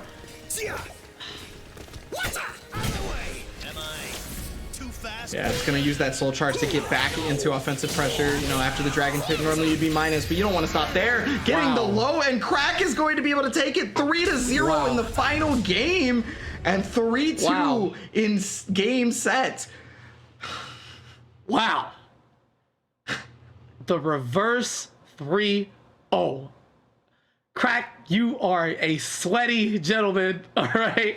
And I respect it. Not settling for third place. Did not want the $200. He wants the title of champion, and now has guaranteed himself a minimum of $300. Take a look at these replays, man. You thought it was over. You thought it was all good, but it really wasn't.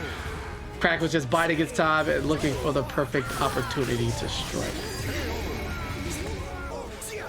Perfect opportunity indeed. Sometimes you lose a couple of games, you get a little bit of data, and then that's the rest that you need at that point, right?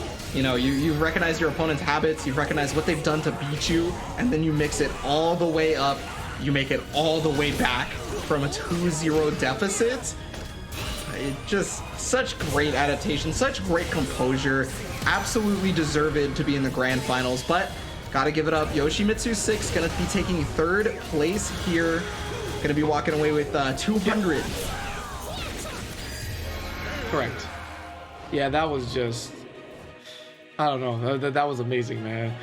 As we make it to our finals, look at that. 3-2, 3-2, 3-2, all around. High drama as our players become more and more evenly matched at the top, making each set incredibly hard. And this is what you love to see in competition. You know, as a viewer, somebody on the other side of the sticks, I love it. Now, Crywolf looking to deliver the same way Rufus did earlier in the EU. Back-to-back months as champion. Can it be done? I think so. I think Crywolf is in the driver's seat. I don't think we'll see a reset here. I think he closes the door now. It's a lot of momentum. It's great. You've played well, but he'd rather not. Instead, look forward to next month alongside you. Compete.playstation.com to sign up for free out of the comfort of your own home. You know what I'm saying? Right from the console, online portals, anywhere. You can get in there and you too can make it here, right? While you take the time to do that, we're going to take the time to settle in and hunker down as we prepare for the grand final of the Soul Calibur 6 Open Series October monthly final. We'll be right back after this short break. Y'all be easy, man.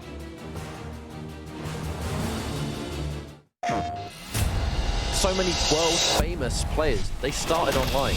We are good to go for our first match of the stream. We're here for FIFA 20 action. Who's going to be the overall grand final victor? The next PlayStation FIFA superstar.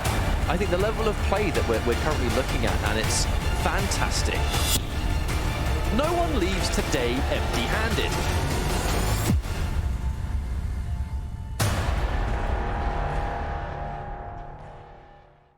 PlayStation.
I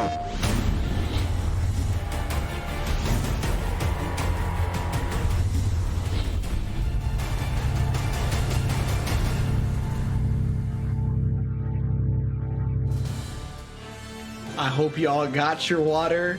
I hope y'all got some snacks. You're real comfortable right now because we have hit the grand finals here in the PS4 Tournaments Open Series for North America. This is Soul Calibur 6. I'm Ebonic Plague. That's KP. We are getting into it. We have had just a bevy of ridiculous offense from all of our players. Just some stuff that looks overwhelming, and it doesn't look like it's going to stop here. Oh, you're muted again, KP. Thank you. I'm stupid. It's all good. I'm mad because I didn't get any water. That's all I said. But I can quench my thirst with the offensive display that's about to come from these two gentlemen, whether it'll be quick or we get a double 5-game set. I would love to see it, but let's take a look at the tail of the tape here, right? Crywolf lost 3 other weeks, but it doesn't matter because it's the monthly final. Made enough noise on the winner side in order to qualify as well the whole way. All right, and then on the other side, we had Crack get 11 wins, 6 losses. Just trying to fight his way through beautiful things. But character loyalists, singular mains, it is what it is. The amount of wins don't matter, the amount of losses don't matter. It's a clean slate right here, 0-0 going into it. However, Crywolf does have the advantage of being on the winner side where he needs to lose 2 3-game sets in order to fall to second place. And I don't know. I don't know if we're going to see that, man. We haven't seen him lose a set on this broadcast. And for him to lose 2 in the same, nah. I just don't see it happening. But if anybody can do it, Crack has proven he will shake whatever foundation you think you have and lethal hit his way to victory. So we'll see. Yeah, one thing I have to keep mentioning, because I think it's very important, is that Crack, in their PlayStation Open Series life, I believe they have only ever lost to Crywolf. Like at all the matches. Yeah, so again, Crack coming from loser's bracket, gonna have to win 2 sets to be able to take it over Crywolf. Unfortunately, couldn't do it in 1 set previously, so it's a much bigger hill to climb on this one. But if anything, if this match goes anything like the last few matches, we're gonna see non-stop just swinging. These guys are going to be tossing everything they possibly can at all moments. Okay, checking out with the movement, nothing there though. It's better to avert safe from reversal edge minigame than anything else. And wow, that is a full screen. The little throw puts some distance in between them. You can watch the victory screen from way back. Slice, slice. They tried to step out, but it was a horizontal, so he just kind of opted to take the block. Oh, there it is. That's how you play against that move. Yeah, that's how you play against that move specifically, is you have to look for the reaction.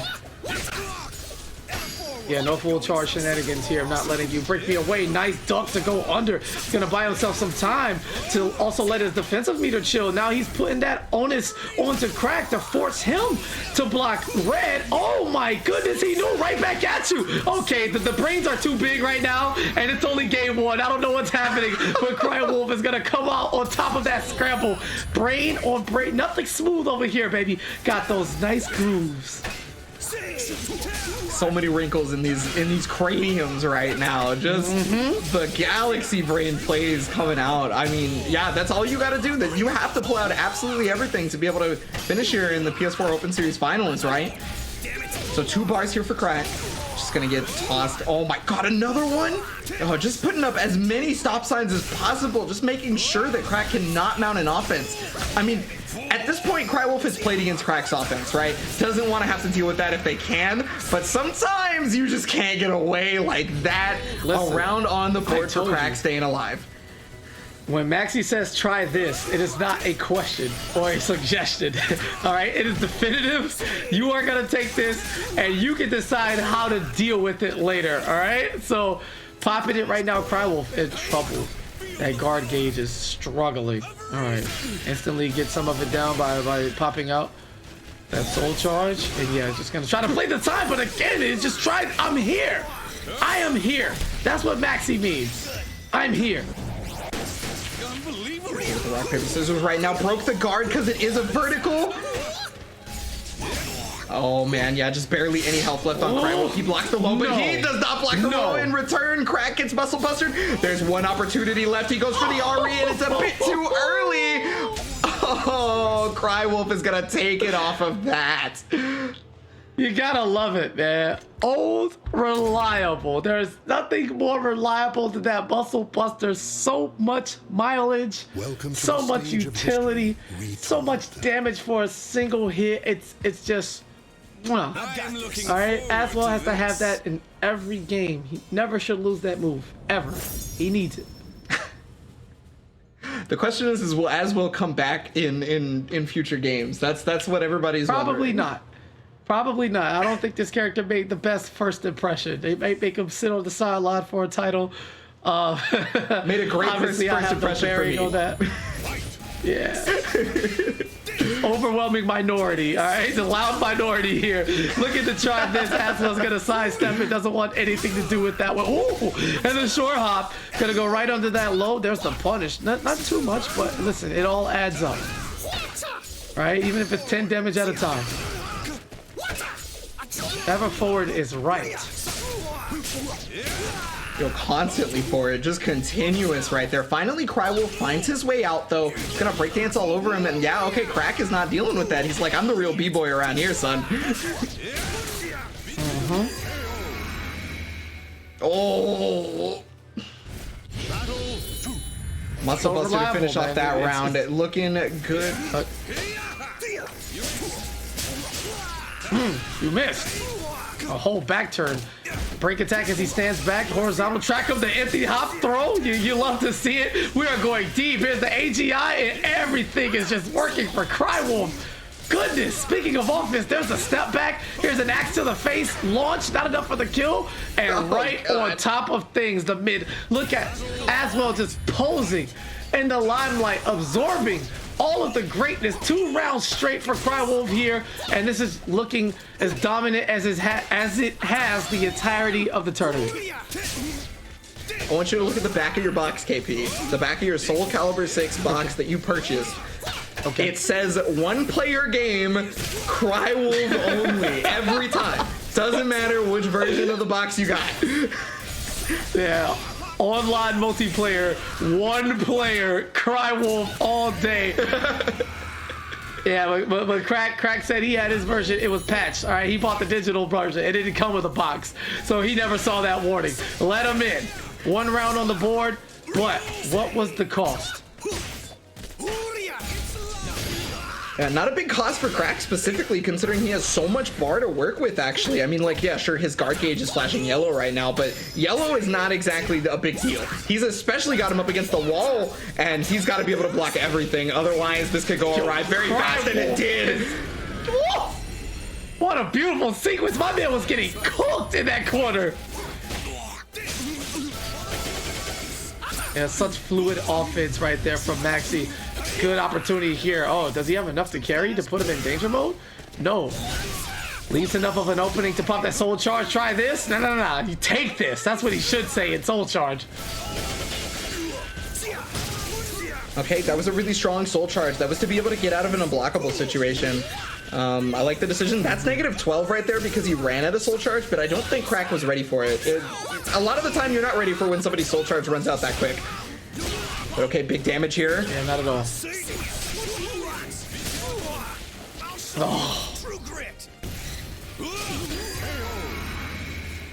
Oh, yeah, I'll show you too. I'm right there with you, boss. Soul charge. Yeah, right outside of the invincibility window. Crywolf was ready. I'll show you. Defeat. That's exactly what happened. He was waiting on it. He was too busy, pumping up the strength necessary for the voice line that he forgot after the invincibility runs out. You're fair game. And Crywolf met him to the punch with the quickness. Just, let me get that. 2-0. Crywolf looking to shut the door on the October monthly finals, take his $400 and get us out of here.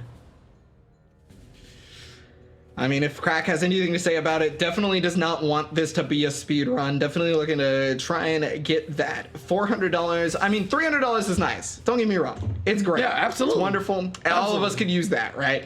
But $400 and bragging rights and taking down your demon that is the only person in the open series so far to be able to stop you, that is something else.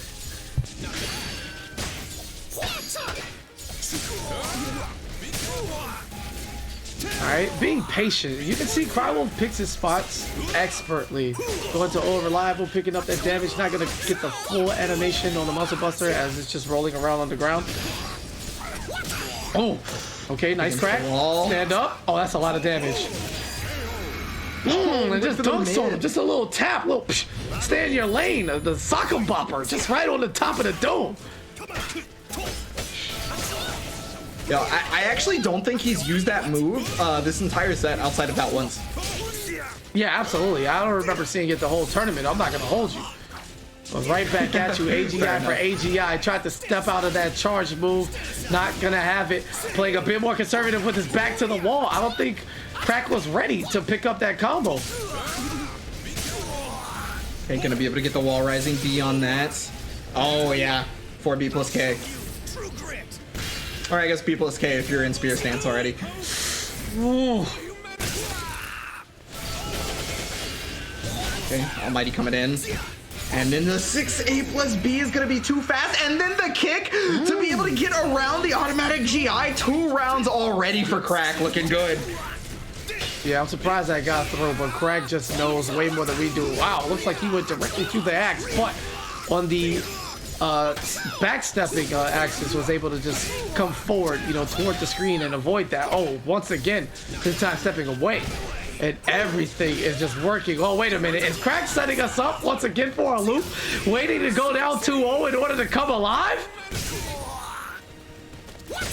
Quite possibly. That's what he did versus Yoshimitsu 6. It could be a similar situation, but because as well as in Soul Charge, I have a lot of fear right now, and I wonder if Crywolf is hoping that Crack will have the same, because not a lot of life. There is a guard break opportunity coming. Oh my god, the Heaven's Guard connects, but because the move is just too far away to hit, he gets the whip punish. Woo. Yeah, I definitely got shook on that sequence. I wasn't sure how that was going to end.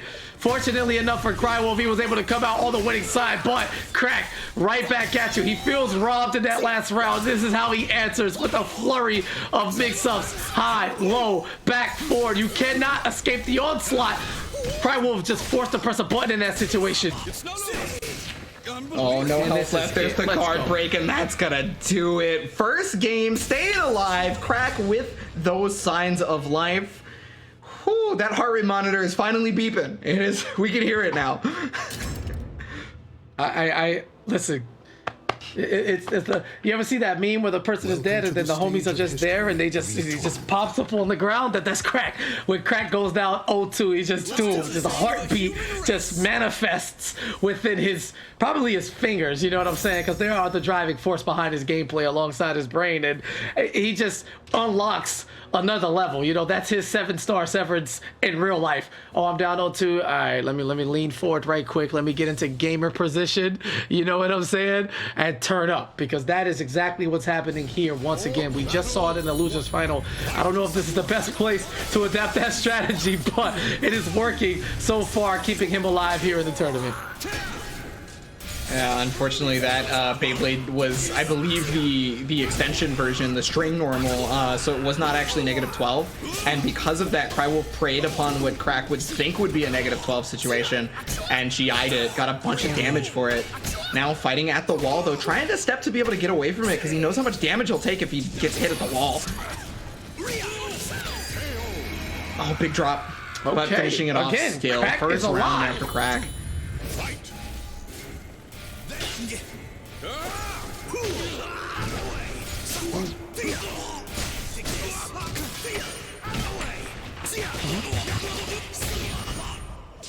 Oh, goodness. Oos. And everything's going in his favor. Trades, positioning, hitboxes. Oh boy, that is going to be a wall. Here's an opportunity.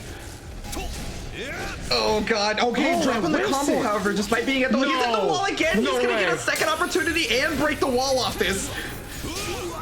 Is this enough? Is that out? Oh my goodness! And Cry Wolf with the robbery coming through back to back off of Unreliable, that muscle buster, and you can't give that up with the wall behind you, knowing that it can break and open this stage up to ring out opportunities. What a lost chance there for Crack, and what a fantastic piece of awareness from Cry Wolf. You know, he just went for it. You knew exactly what was happening once his back was to that glass shatter. Okay, well, I mean, his back is going to be to the ledge, and if he whips anything, it's a free punish for Aswell, because he's an almighty, and he's always going to have it, but great jump right there from Crack! He has only so many things he can do, and yeah, unfortunately, just not fast enough to stop the reactions from Cry Wolf. Cry Wolf on tournament point now. Shots! Taking them full screen, or mid-screen, just going to throw everything at you. I don't want you too close. Here's these dragon kicks, and Cry Wolf not risking ducking under here, just playing solid, waiting for his meter to get there, put him in a position where he can apply pressure. Crack back against the wall, tournament life on the line, blocks it, but does it follow up Heaven's Guard? Oh, excuse me? Did he go through him or around him? I don't know what happened, but it is working in favor of Cry Wolf. 2 touches, and there it is, tournament champion, back-to-back months. It is Cry Wolf taking October's purse, $400 in the pocket. There's no losers here, only in theory, as Crack takes home $300 on himself. It's not a surprise. It is the man, is the savior of humanity. You understand me? Aswell getting the job done once again. Here's the replay.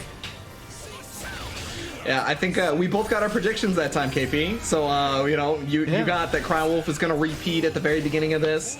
You know, and I mean, God, is it so deserved? Cry Wolf every time just brings the craziness to the table. Like, I don't even know how to describe that level of offense. It's just unstoppable force at all times. Yeah, an Unreliable coming through in a bunch of clutch situations, man. That Muscle Buster is just such a go-to move. So much utility, so much damage. It catches the rolls. It's such a beautiful move. And Cry Wolf definitely made sure to use, you know, the most important moves in his arsenal. Popping meter at the right time. And look at this ring out right here. Look at the distance on that. Like, no amount of anything could have saved Crack from that ill fate. And here, easy pickup, sidestep, quick launch, follow up on the reaction, and that is that. As we take one final look at the bracket for the October finals, man. What an event. Offense reigned supreme, and Cry Wolf is your champion. Yeah, it doesn't matter if it's a double elimination bracket, a single elimination bracket. Cry Wolf does not care if you have 4 chances at him. He will take you down in whatever way he wants, and he showed that today. Unfortunately, Crack fell to the same demon that was able to take him down previously, but I mean, hey, congratulations on that second place. Still walking home pretty good. A lot better than the last time. But you guys, there is always more PS4 Tournaments Open Series. Just because this one is over does not mean that there isn't more going down. Check out these upcoming shows. Got Mortal Kombat 11 on the weekly. November finals for BlazBlue Cross Tag Battle is going to be November 28th. And then, of course, you're watching Soul Calibur right now, so you're going to want to know when the next one is, right? Well, December 2nd, 9 o'clock. All right, be there.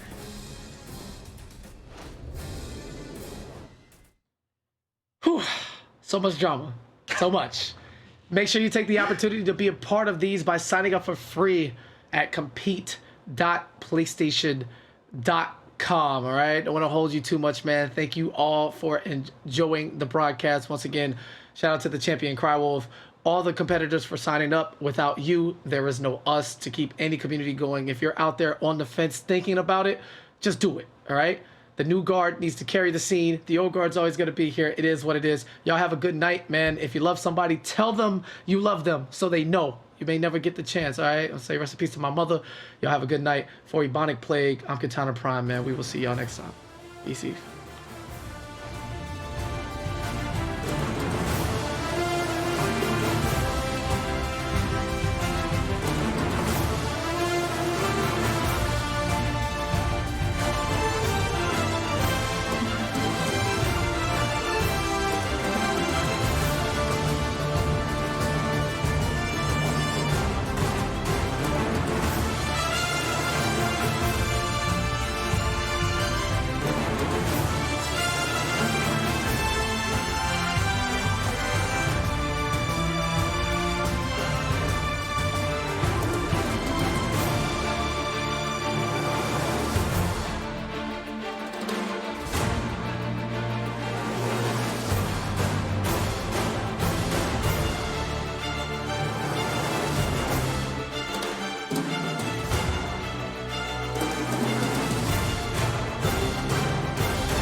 special.